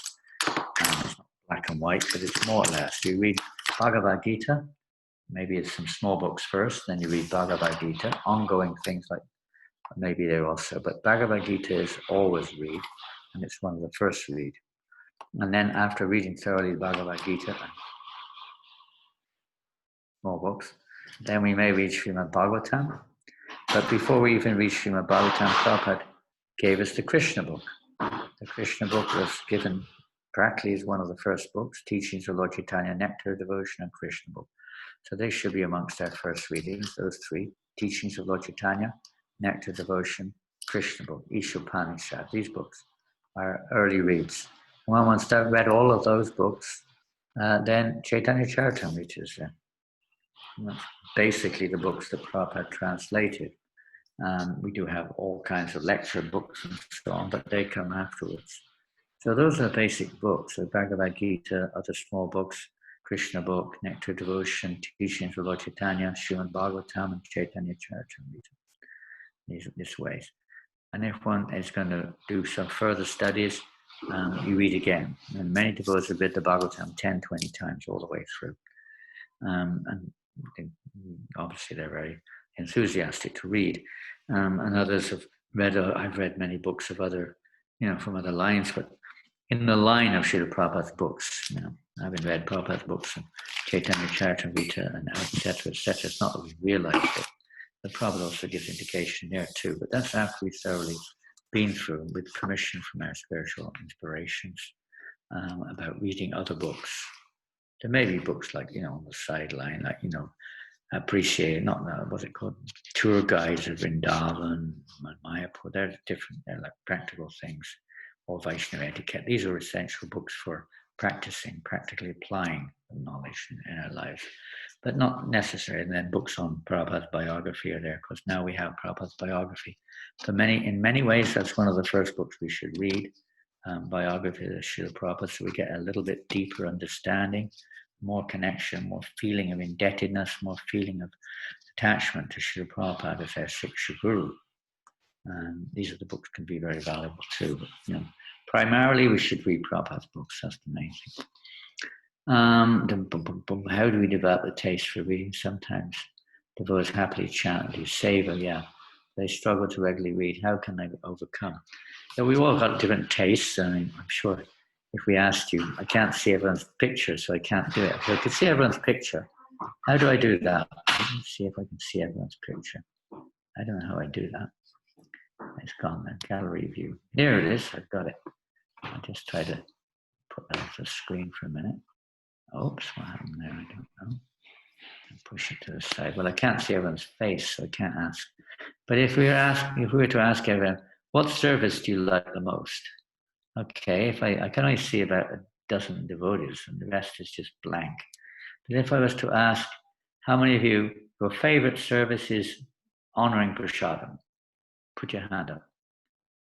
Favorite service. Okay, I can see one hand up there. 2 hands are up there. There's a few hands going up out of a dozen. 3, 4, 4, 5, 6. Quite a few. Well, your favorite service is cooking. Cooking for the Lord, cooking for the devotees. Cooking. Whose favorite service? Anyone? Cooking.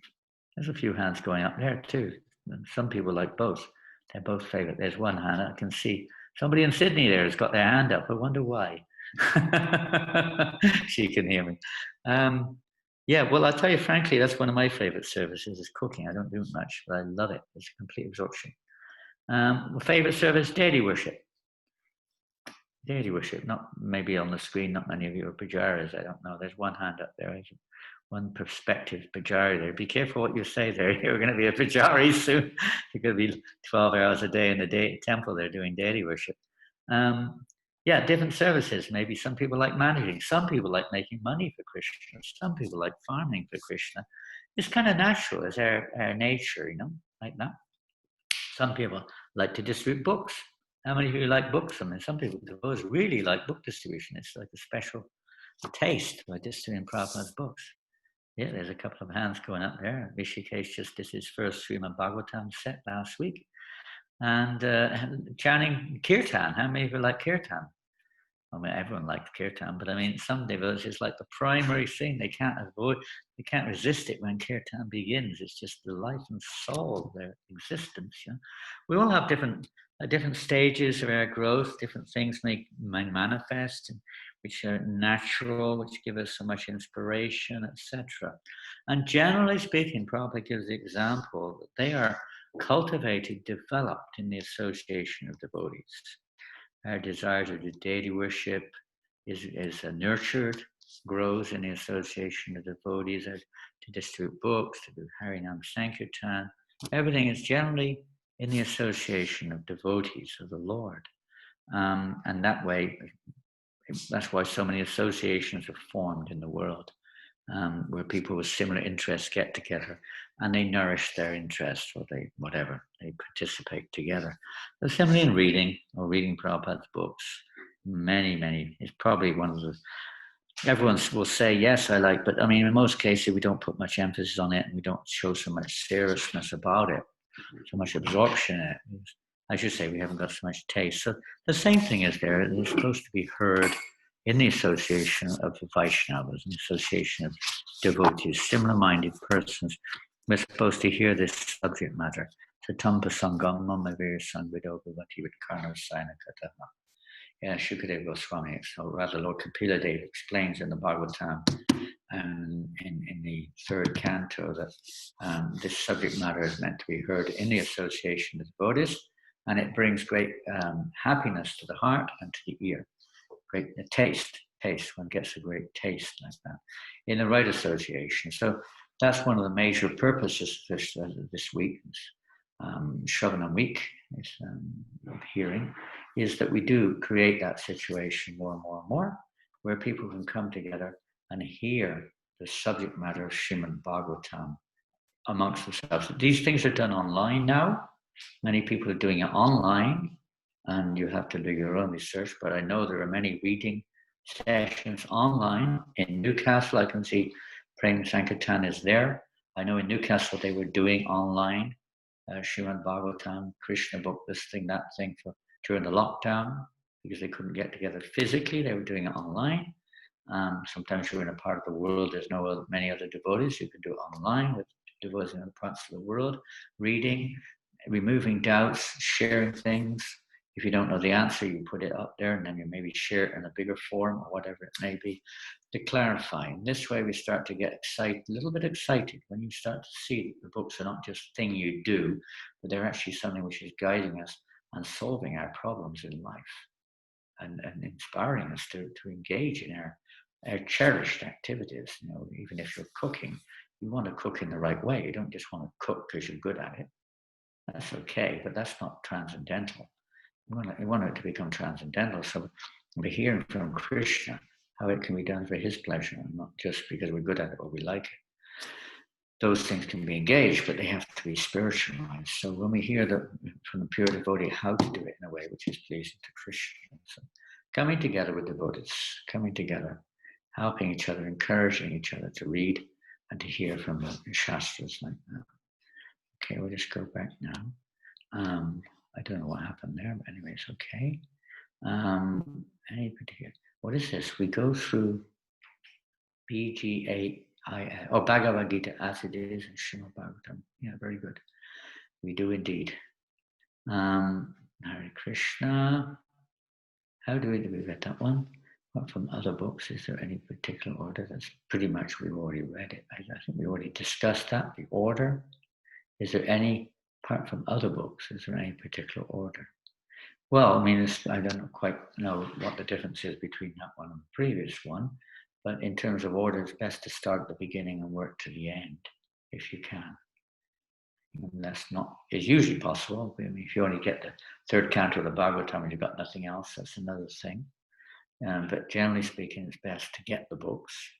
First thing is you can't read the books unless you've got them. Of course, now you can do it on the mobile. You can do it on the internet and so many things. That's okay. But if we're talking about the books themselves, there are deities, they're very special. You don't put your mobile on the altar, generally speaking, and worship it. The books are deities, and they're very powerful. They're not just paper. They're powerful. They're surcharged. Krishna's in every page of the Bhagavatam. Maybe it's on every single screen of the mobile, I don't know. He's certainly on every page of the Bhagavatam. He's everywhere, you could say. So it's very powerful to have those books. If you get the Bhagavatam set, Chaitanya Charitamrita has set all the other books of Srila Prabhupada. And even if you don't read them all quickly, you've got them there. If you don't have the books, you can't read them, you can't say, you can't distill them. So the first thing is get the books, and then go through them in that basic order. As far as other books are concerned, one would consult, according to one's situation in the world, with one's spiritual mentor, spiritual authority. It may not be the time to do it anyway, but if in certain circumstances, there may be the right time to read corollary or supportive scriptures to help inspire us further or to clarify certain points, etc. But in general, everything is there in Prabhupada's books. We don't need. How to deal with people from other approved sampradayas, not in regards to issuing books and devotion practice. They're approved, but they seem to be following different practices. How to deal with them.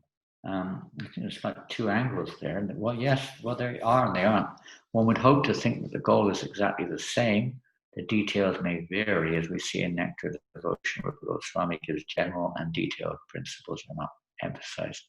They are given by different acharyas. So it depends whether the acharya is bona fide, or whether one's making up one's own ideas to attract attention or not, or whether they're simply passing on the instruction they've received from the bona fide parampara succession. And if it's correct, if they're, I mean, when we talk about other sampradayas, we're talking of the Madhva Sampradaya or Ramanuja Sampradaya, not so much Gaudiya Vaishnava groups, but other sampradayas. And you definitely find that there are differences there. Their objective goal is the same. So how do we deal with them with great respect? And what else can you say? We can deal with them with great respect. As far as in the books or the books that they're studying, we may not be putting emphasis on those books. Lord Chaitanya Mahaprabhu, when he went to South India, he certainly did. When he went to South India, he found in the Padma Purana, different texts were there, and he found Brahma Samhita and this, that, and the other, and they became very highly respected. And Lord Chaitanya embraced them as like jewels amongst scripture, practically speaking. So they're all perfectly. They may not be endowed with the same, let's say, objectives or the same practices. But the practices in many cases are not so relevant to the situation we're in. So Srila Prabhupada has made the practices applicable to all circumstances, practical. And in many cases, they're not practical, like branding yourself with iron. This is not very practical, especially in this day and age. So many things that people stick to the scriptures like glue, but they don't know how to practically apply them. The point is that Srila Prabhupada has given us the way to apply the scriptures, whether it's this sampradaya or that sampradaya. The essence of all the sampradayas is the same, to awaken love of God, to surrender to God, etc. But how to do that? So Prabhupada has made it very, very practical. In any part of the world, we've been seeing in India where millions of people now are embracing Prabhupada's mission. And in the Western world, of course, it speaks for itself. So it's a practical thing. So we approach them in a very practical way that, help us to spread this Krishna consciousness all over the world, to people in a way which is digestible to them. You know, we certainly don't discourage anyone else from preaching their bona fide teachings that they've received from other acharyas, but we try to express this point. Prabhupada encouraged it. Bhaktisiddhanta Maharaj encouraged all sampradayas to come together and preach Krishna consciousness. It wasn't like, you know, I'm right, you're wrong. Maybe different degrees of the absolute truth are revealed in different sampradayas at different times. But it is the truth. It may be covered over sometimes by certain, you know, let's say, adulterations that some people may bring in, but in essence, it's the same absolute truth. Let's see. In order to take preaching and distribute books to the next level in Western countries, do you think each ISKCON temple needs preaching strategy and plans? Well, they probably have some kind of plan and some kind of strategy. And we've seen where plans and strategies have been applied, success has been there. But even with plans and strategy without purity, it doesn't really go very far. It may go far materially, but it doesn't go far internally or spiritually. So that comes again by basing it on books. And books, not just books, but basing it on Prabhupada's instruction in books, following Prabhupada's instructions. As Prabhupada said earlier on, that actually when he sits down to translate his books and comment on them, it's Krishna appears there and tells him what to do. So the devotee is sincere and the intention is to actually preach Krishna consciousness. Krishna gives them guidance. We can try to replicate what other success has been here and there. That's good, but it may or may not be time, place, and circumstance. We may not be capable of doing it. The people around us may have a different culture and so on. So some of the details, but the general principles are the same everywhere. Purity, books are the basis. Purity is the force. Utility is the principle. And preaching is the essence. And if we're sincere in our practice of hearing and chanting, Krishna will give direction.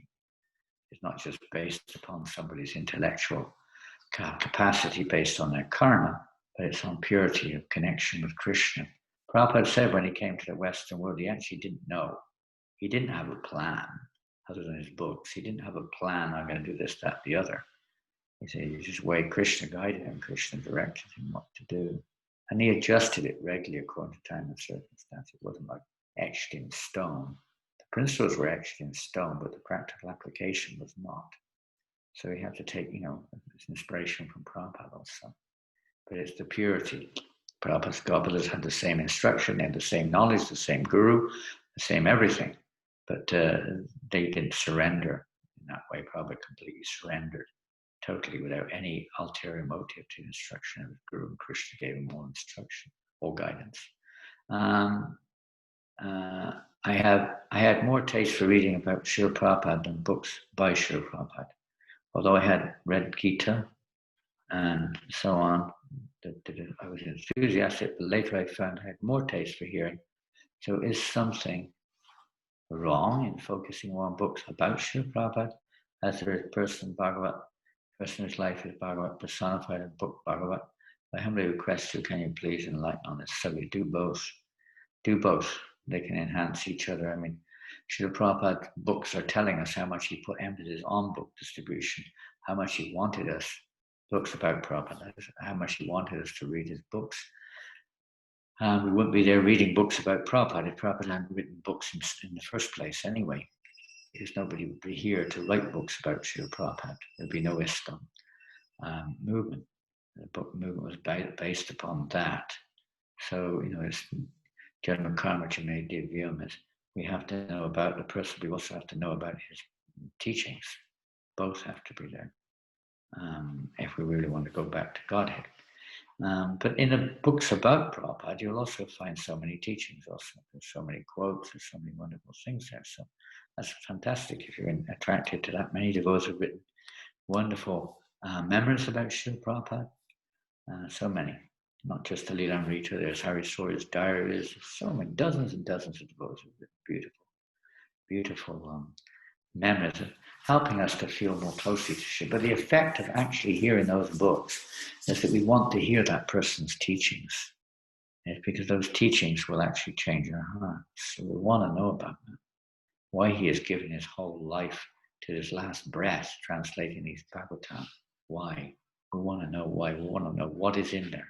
So this reading about Srila Prabhupada and people's memories of Prabhupada helps us to become a little bit more eligible to submissively hear the Bhagavatam here from Srila Prabhupada directly. Whilst reading Prabhupada's original books, I noticed there were some petty, big differences. I don't know, petty, big differences is kind of, well, anyway, there are some differences, let's put it like that. Petty is small and big is big.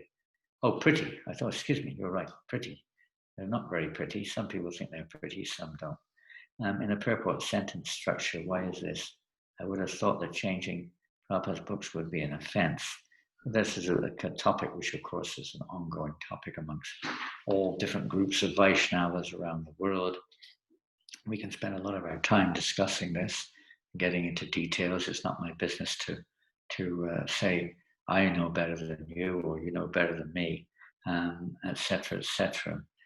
We have to try to follow the instructions. If there are some radical differences in the actual instruction, that's something which needs to be discussed.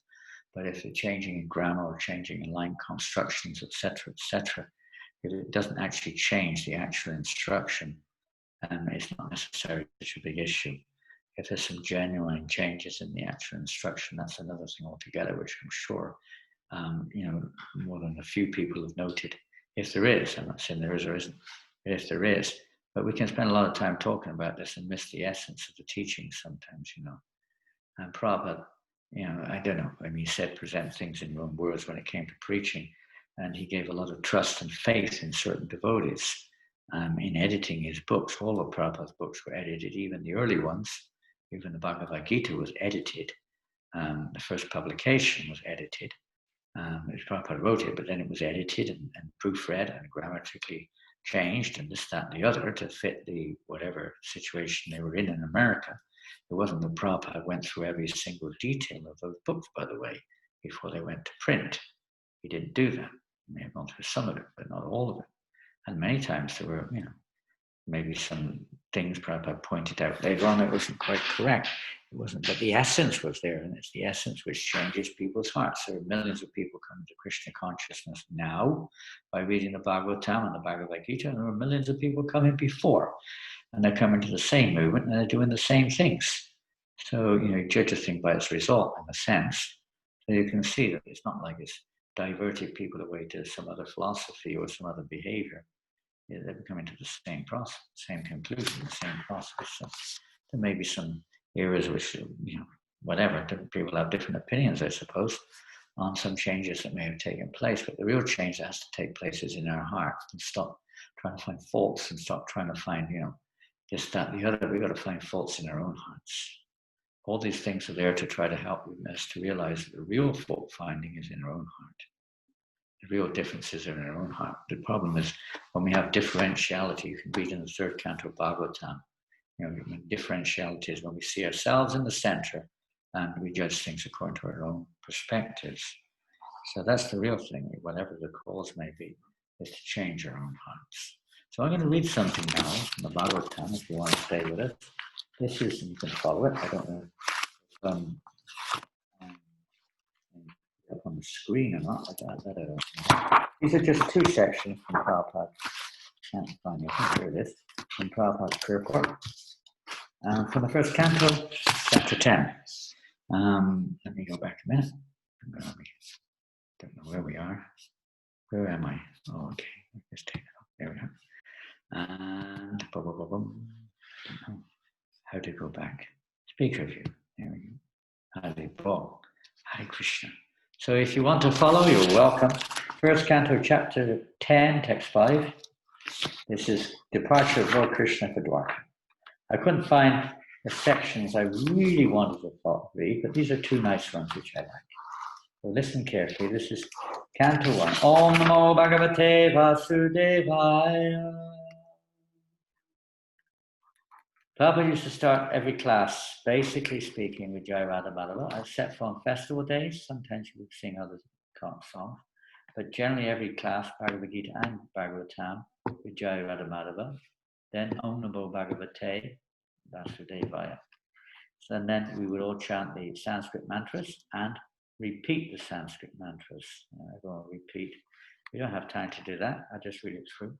Kamang Vivasha Pajanyaha Sarvakama Dugamani Shishi Chusma Vajangava Payaso Dasvatir Muda. Text number 5, Canto 1, Chapter 10. During the reign of Maharaj Yudhisthira, the clouds showered all the water that people needed, and the earth produced all the necessities of man in profusion. Due to its fatty milk bag and cheerful attitude, the cow used to moisten the grazing ground with milk. Perfect. The basic principle of economic development is centered on land and cows. The necessities of human society are food grains, fruits, milk, minerals, clothing, wood, etc. One requires all these items to fulfill the material needs of the body.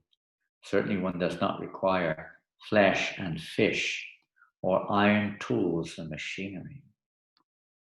During the regime of Maharaj Yudhisthira, all over the world, there were regulated rainfalls. Rainfalls are not in the control of human beings. The heavenly king, Indradev, is the controller of rains, and he is the servant of the Lord. When the Lord is obeyed by the king and the people under the king's administration, there are regulated rains from the horizon, and these rains are the cause of all varieties of production of the land.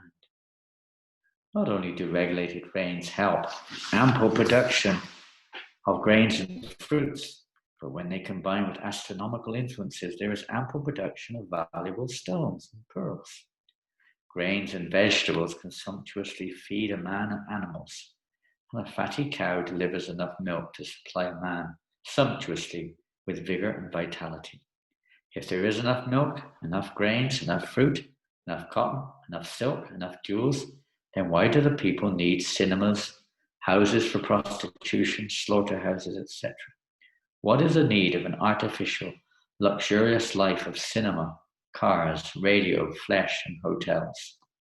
Has this civilization produced anything but quarreling, individually and nationally? Has this civilization enhanced the cause of equality and fraternity by sending thousands of men into hellish factories and the war fields at the whims of a particular man?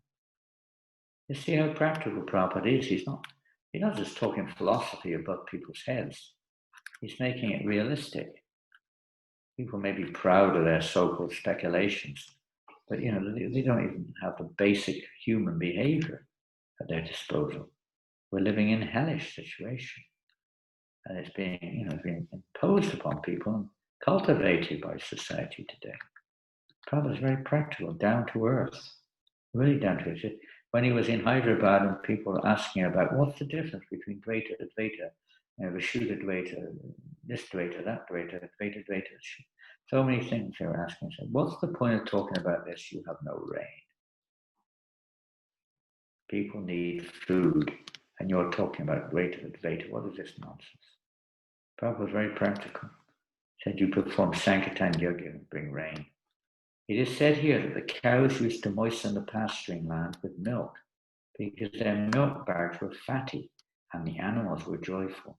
Do they not require, therefore, proper protection for joyful life by being fed with a sufficient quantity of grass in the field? Why should men kill cows for their selfish purposes? Only the selfish. Why should man not be satisfied with grains, fruits, and milk, which combined together can produce hundreds and thousands of palatable dishes? Why are there slaughterhouses all over the world to kill innocent animals? You know how many animals are killed every day, every single day on this planet? Around about 3 billion every day. Animals slaughtered. Well, including birds and fishes and things. Around more if you include the fishes, it goes up to over 8 billion every single day. The whole population every day of human beings, in the sense of the animal and lower species kingdom, is slaughtered for human purposes. Why are there slaughterhouses to kill innocent animals? Maharaj Parikshit, grandson of Maharaj Yudhisthira, While touring his vast kingdom, saw a black man attempting to kill a cow. Nothing to do with people who were black, it just happens that that personality was that color. The king at once arrested the butcher and chastised him sufficiently. Should not a king or executive head protect the lives of the poor animals who are unable to defend themselves? Is this humanity? Are not the animals of a country citizens also? Then why are they allowed to be butchered in organized slaughterhouses? Are these the signs of equality, fraternity, and non-violence? Therefore, in contrast with a modern, advanced, civilized form of government, an autocracy like Maharaja is by far superior to a so-called democracy in which animals are killed and a man less than an animal is allowed to cast votes for another less than animal man. Powerful words. I mean, who speaks like this? We are all creatures of material nature. I mean, nice sampradayas everywhere, but who's preaching? Who's changing the world? Practically all the sampradayas and even other groups of Vaishnavas may be doing something, no doubt about that, but not like this. And Prabhupada is challenging every ideal that modern society stands for, practically. Therefore, in contrast, we are all creatures of material nature. In the Bhagavad Gita, it is said that the Lord himself is the seed-giving father, and material nature is the mother of all living beings in all shapes. Thus, Mother Material Nature has enough foodstuff both for animals and for man, by the grace of the Father Almighty, Sri Krishna. The human being is the elder brother of all other living beings. He is endowed with intelligence more powerful than animals for realizing the course of nature and the indications of the Almighty Father. Human civilization should depend on the production of material nature without artificially attempting economic development to turn the world into a chaos of artificial greed and power, only for the purpose of artificial luxury and sense gratification. This is but the life of dogs and hogs. Pretty heavy. And another purpose, I guess it's similar vein, I don't know. This is first canto, chapter 11, text 13. The city of Dwarkapuri was filled with the opulences of all seasons. There were hermitages, orchards, flower gardens, parks, and reservoirs of water breeding lotus flowers all over. You know, rich people, very rich people, they try to create some, kingdom of God in their house, in their homes, etc. It doesn't last long. Maybe sometimes it turns into hell. We were in a house the other day in Paris. It was a beautiful house, and obviously the people have been very rich. Big house, beautiful gardens, trees, swimming pool, big rooms, beautiful, beautiful house. And the owner of the house was just, basically speaking, was asking us to counsel them. We went for another purpose. But they said they were thinking of committing suicide. They were so sad. They were so miserable. Their husband left and their son had ripped them off for the whole business. Their own family members had just destroyed their life. And they were so depressed, so depressed. They were just living for one grandson. That was the only thing that was keeping them alive. And, they're very rich, big house, big gardens, a rich place. But they weren't happy. We may try to create the kingdom of God and still we're not happy. Purport by Prabhupada. Perfection of human civilization is made possible by utilizing the gifts of nature in their own way. As we find herewith in the description of its opulence, Dwarka was surrounded by flower gardens and fruit orchards, along with reservoirs of water and growing lotuses. There is no mention of mills and factories supported by slaughterhouses, which are the necessary paraphernalia of modern metropolis. That's what the rich people do. They make all these artificial arrangements, exploiting the world, exploiting the people, and then live so-called opulent lives away from it all. The leaders,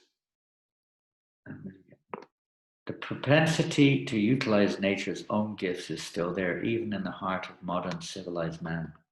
The leaders of modern civilization select their own residential quarters in a place where there are such naturally beautiful gardens and reservoirs of water, but they leave the common man to reside in congested areas without parks and gardens.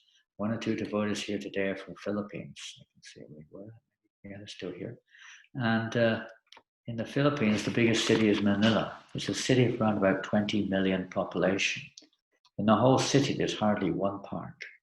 There is one, but it's not really considered a park by Western standards practically. It's not very big either. And then some people, of course, have their private places within the city, which no one's allowed in except for them and their invitees. And then you've got the few trees are there in cemeteries, and some of the university colleges have a few, and the golf courses, which are private property. These places, they have grass and trees, otherwise there's none. Apparently in the whole city, there's some scraggly trees in between houses. No parks.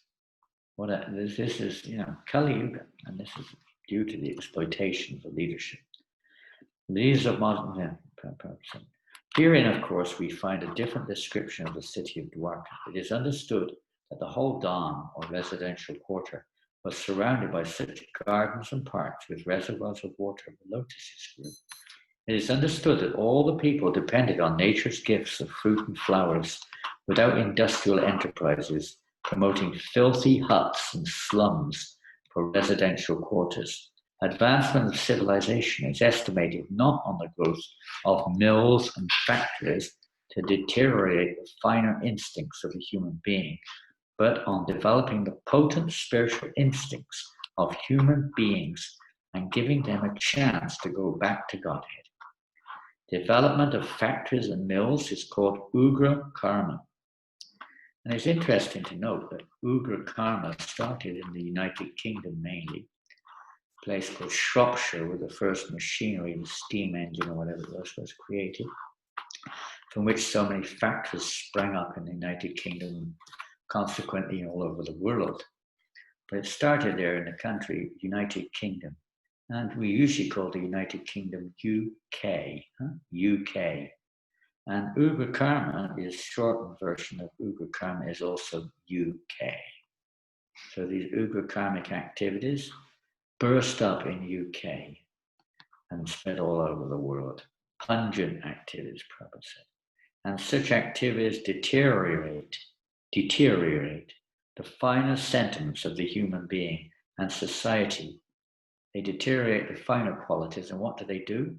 Prabhupada says they form a dungeon of demons, a hellish place where people are locked up in cities, in small houses, in factories, and now we have lockdown where it's even become even more hellish and more sinful behavior.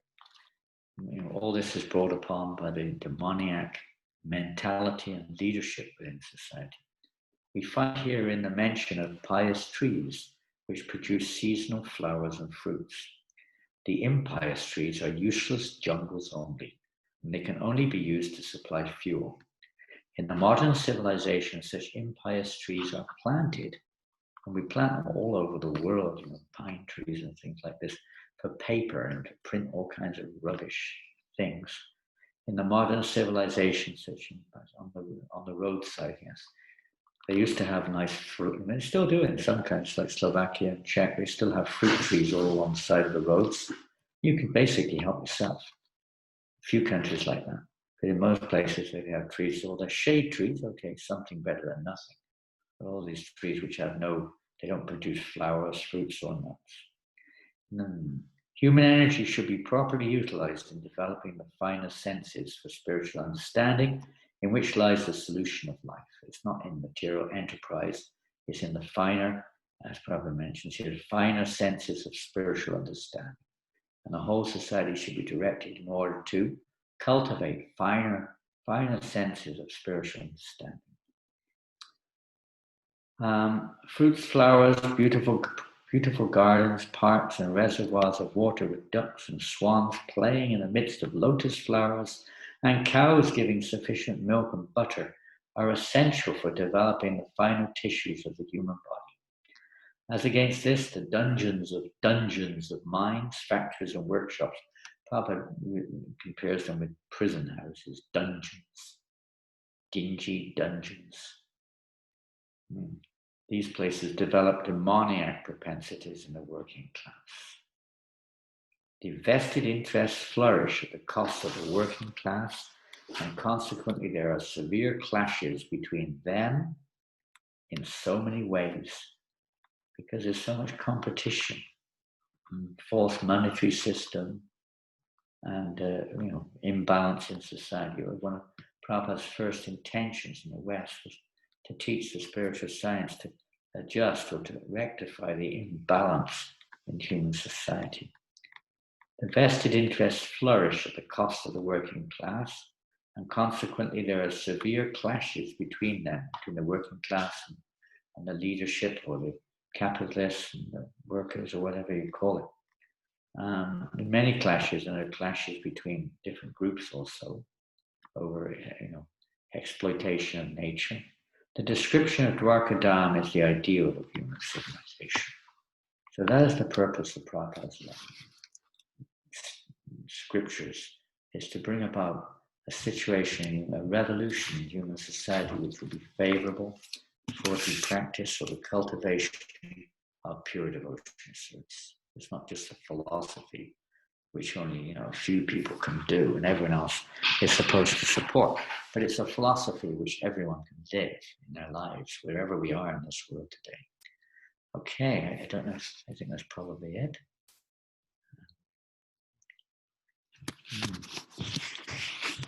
Yeah, now Vasikananda's put something I don't know if you can see it or not. It's database, something or another. So you can go on. Is that what it is, Vasika? There was just the links to the verses, Maharaj, in the purple. Oh, sorry, I didn't notice. Yeah. There's some links to the verses. Okay. Yeah, anyway, database is very wonderful, most wonderful facility which we have now to study Prabhupada's books also. You can probably find out how to get that. You can ask Rasikananda if you want to know. So thank you all very much. And then another 3 or 4 more days up to the 9th of September. Today is the 5th, so another 4 days after today of this Sravanam week, the World Sravanam week, STON. Please take advantage of it. Doesn't matter the language, Russian, French, Hindi, whatever your language is. Just try to absorb yourself in hearing Prabhupada, Prabhupada's books. Hare Krishna, thank you all very much.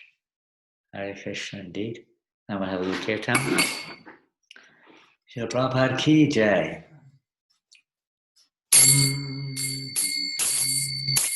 Hare Krishna, Krishna Krishna, Hare Hare, Hare Rama, Hare Rama, Rama Rama, Hare Hare, Hare Krishna, Krishna Krishna, Hare Hare, Hare Rama, Hare Rama,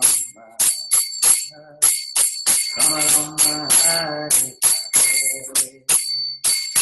Hare, Hare Krishna, Krishna Krishna, Hare Hare, Hare Rama, Rama Rama, Hare Hare. Bolo. Hare Krishna, Krishna Krishna, Hare Hare, Hare Rama, Hare Hare,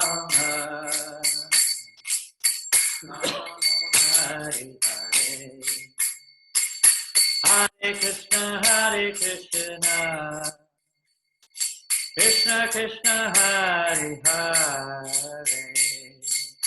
Hare Rama, Rama Rama, Hare Hare, Hare Krishna, Gauranga, Krishna Krishna, Hare Hare, Hare Rama, Rama Rama, Hare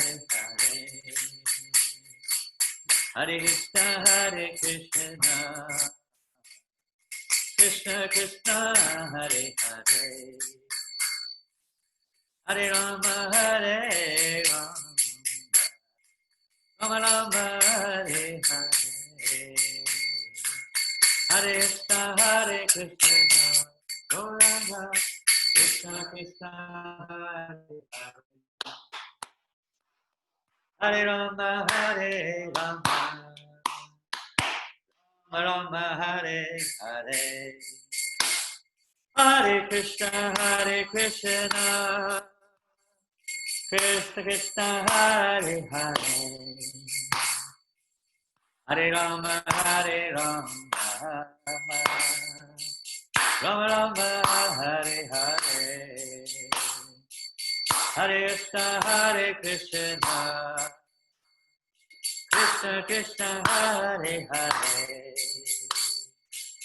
Hare Rama, Hare Rama, Rama Rama, Hare Hare, Hare Krishna, Krishna Krishna, Hare Hare, Hare Rama, Rama Rama, Hare Hare, Hare Krishna, Krishna Krishna, Hare Hare, Hare Rama, Rama Rama, Hare Hare, Hare Krishna, Krishna Krishna, Hare Hare, Hare Rama, Rama Rama, Hare Hare, Hare Krishna, Krishna Krishna, Hare Hare, Hare Rama, Rama Rama, Hare Hare, Hare Krishna, Krishna Krishna, Hare Hare, Hare Rama, Rama Rama Rama, Hare Hare, Hare Krishna, Krishna Krishna, Hare Hare, Rama, Rama Rama Rama, Hare Krishna, Krishna Krishna, Hare Hare, Hare Rama, Rama Rama, Hare Hare, Hare Krishna, Krishna Krishna, Hare Hare, Hare Rama, Hare Krishna, Krishna Krishna, Hare Hare,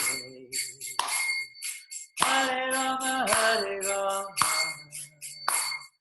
Rama Rama, Hare Hare, Hare Krishna, Krishna Krishna, Hare Hare, Hare Rama, Rama Rama, Hare Hare, Hare Krishna,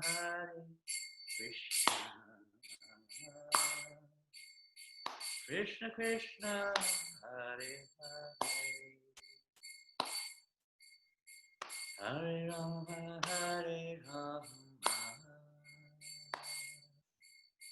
Rama Rama, Hare Hare, Hare Krishna, Krishna Krishna, Hare Hare, Hare Rama, Rama Rama, Hare Hare. Srila Prabhupada ki jai. Transcendental Sravanam Kirtanam ki jai. Hearing Srila Prabhupada's words ki jai. Reading Srila Prabhupada's books ki jai. World Sravanam week ki jai. Transcendental book distribution ki jai. All glories to the assembled devotees. All glories to Sri Guru and Granga. All glories to everybody. Hare Krishna. So thank you all very much. I don't see everybody on the screen. Let me see if I can get there. There we go. Hare Krishna, if you want to unmute. Wonderful to see. Now I can see most of you. Haribo! Haribo! Srimad Bhagavatam ki jai. Haribo! Haribo! Haribo! Haribo! Haribo! Hare Krishna. Hare Krishna. Hare Hare Krishna. Hare Krishna. Jai Hare Hare Krishna. Bol. We're going for Harinam Sankirtan this afternoon in the city. So please join us. We're starting at Janananda Goswami Maharaj ki jai. Jai. join us 2:30. Bring your car. You have to bring a car with you. Or an airplane. Bring your airplane. We'll go to the city. Where is the meeting point, Gurudev? Pardon? Which street are you meeting? Where is the Welcome to Sydney, Gurudev. Okay, where are we going? We're going to Tours, the city of Tours. All right, okay, see you there. Yeah, we'll see you there. Bring your book bag. We need more books. You can bring books, okay? Lots of prashadam. And Ganga, and harmonic, accordion, whatever, gong, bong, bong. Just come along and chant with all your hearts, okay? The holy names. We'll see you in Tours. We'll see you in Tours, okay? Yes, All right, see you. Krishna, we'll go to Prabhupada. See you Tom, in bring 3 a lot of hours. books, okay? Tom, bring a lot of books. Okay, big bag of books. Okay, Hare Krishna. Hare Krishna. Hare Krishna. Go to Prabhupada. Jai Prabhupada. Jai Gurudev. Reading, chanting, remembering Prabhupada's mercy. And Krishna will give you all the mercy, he'll give you everything. Don't worry. Hare Krishna, all glories to Srila Prabhupada. Hari Bol! All glories to Srila Prabhupada. Jai Janananda Goswami Maharaj ki jai. Jai.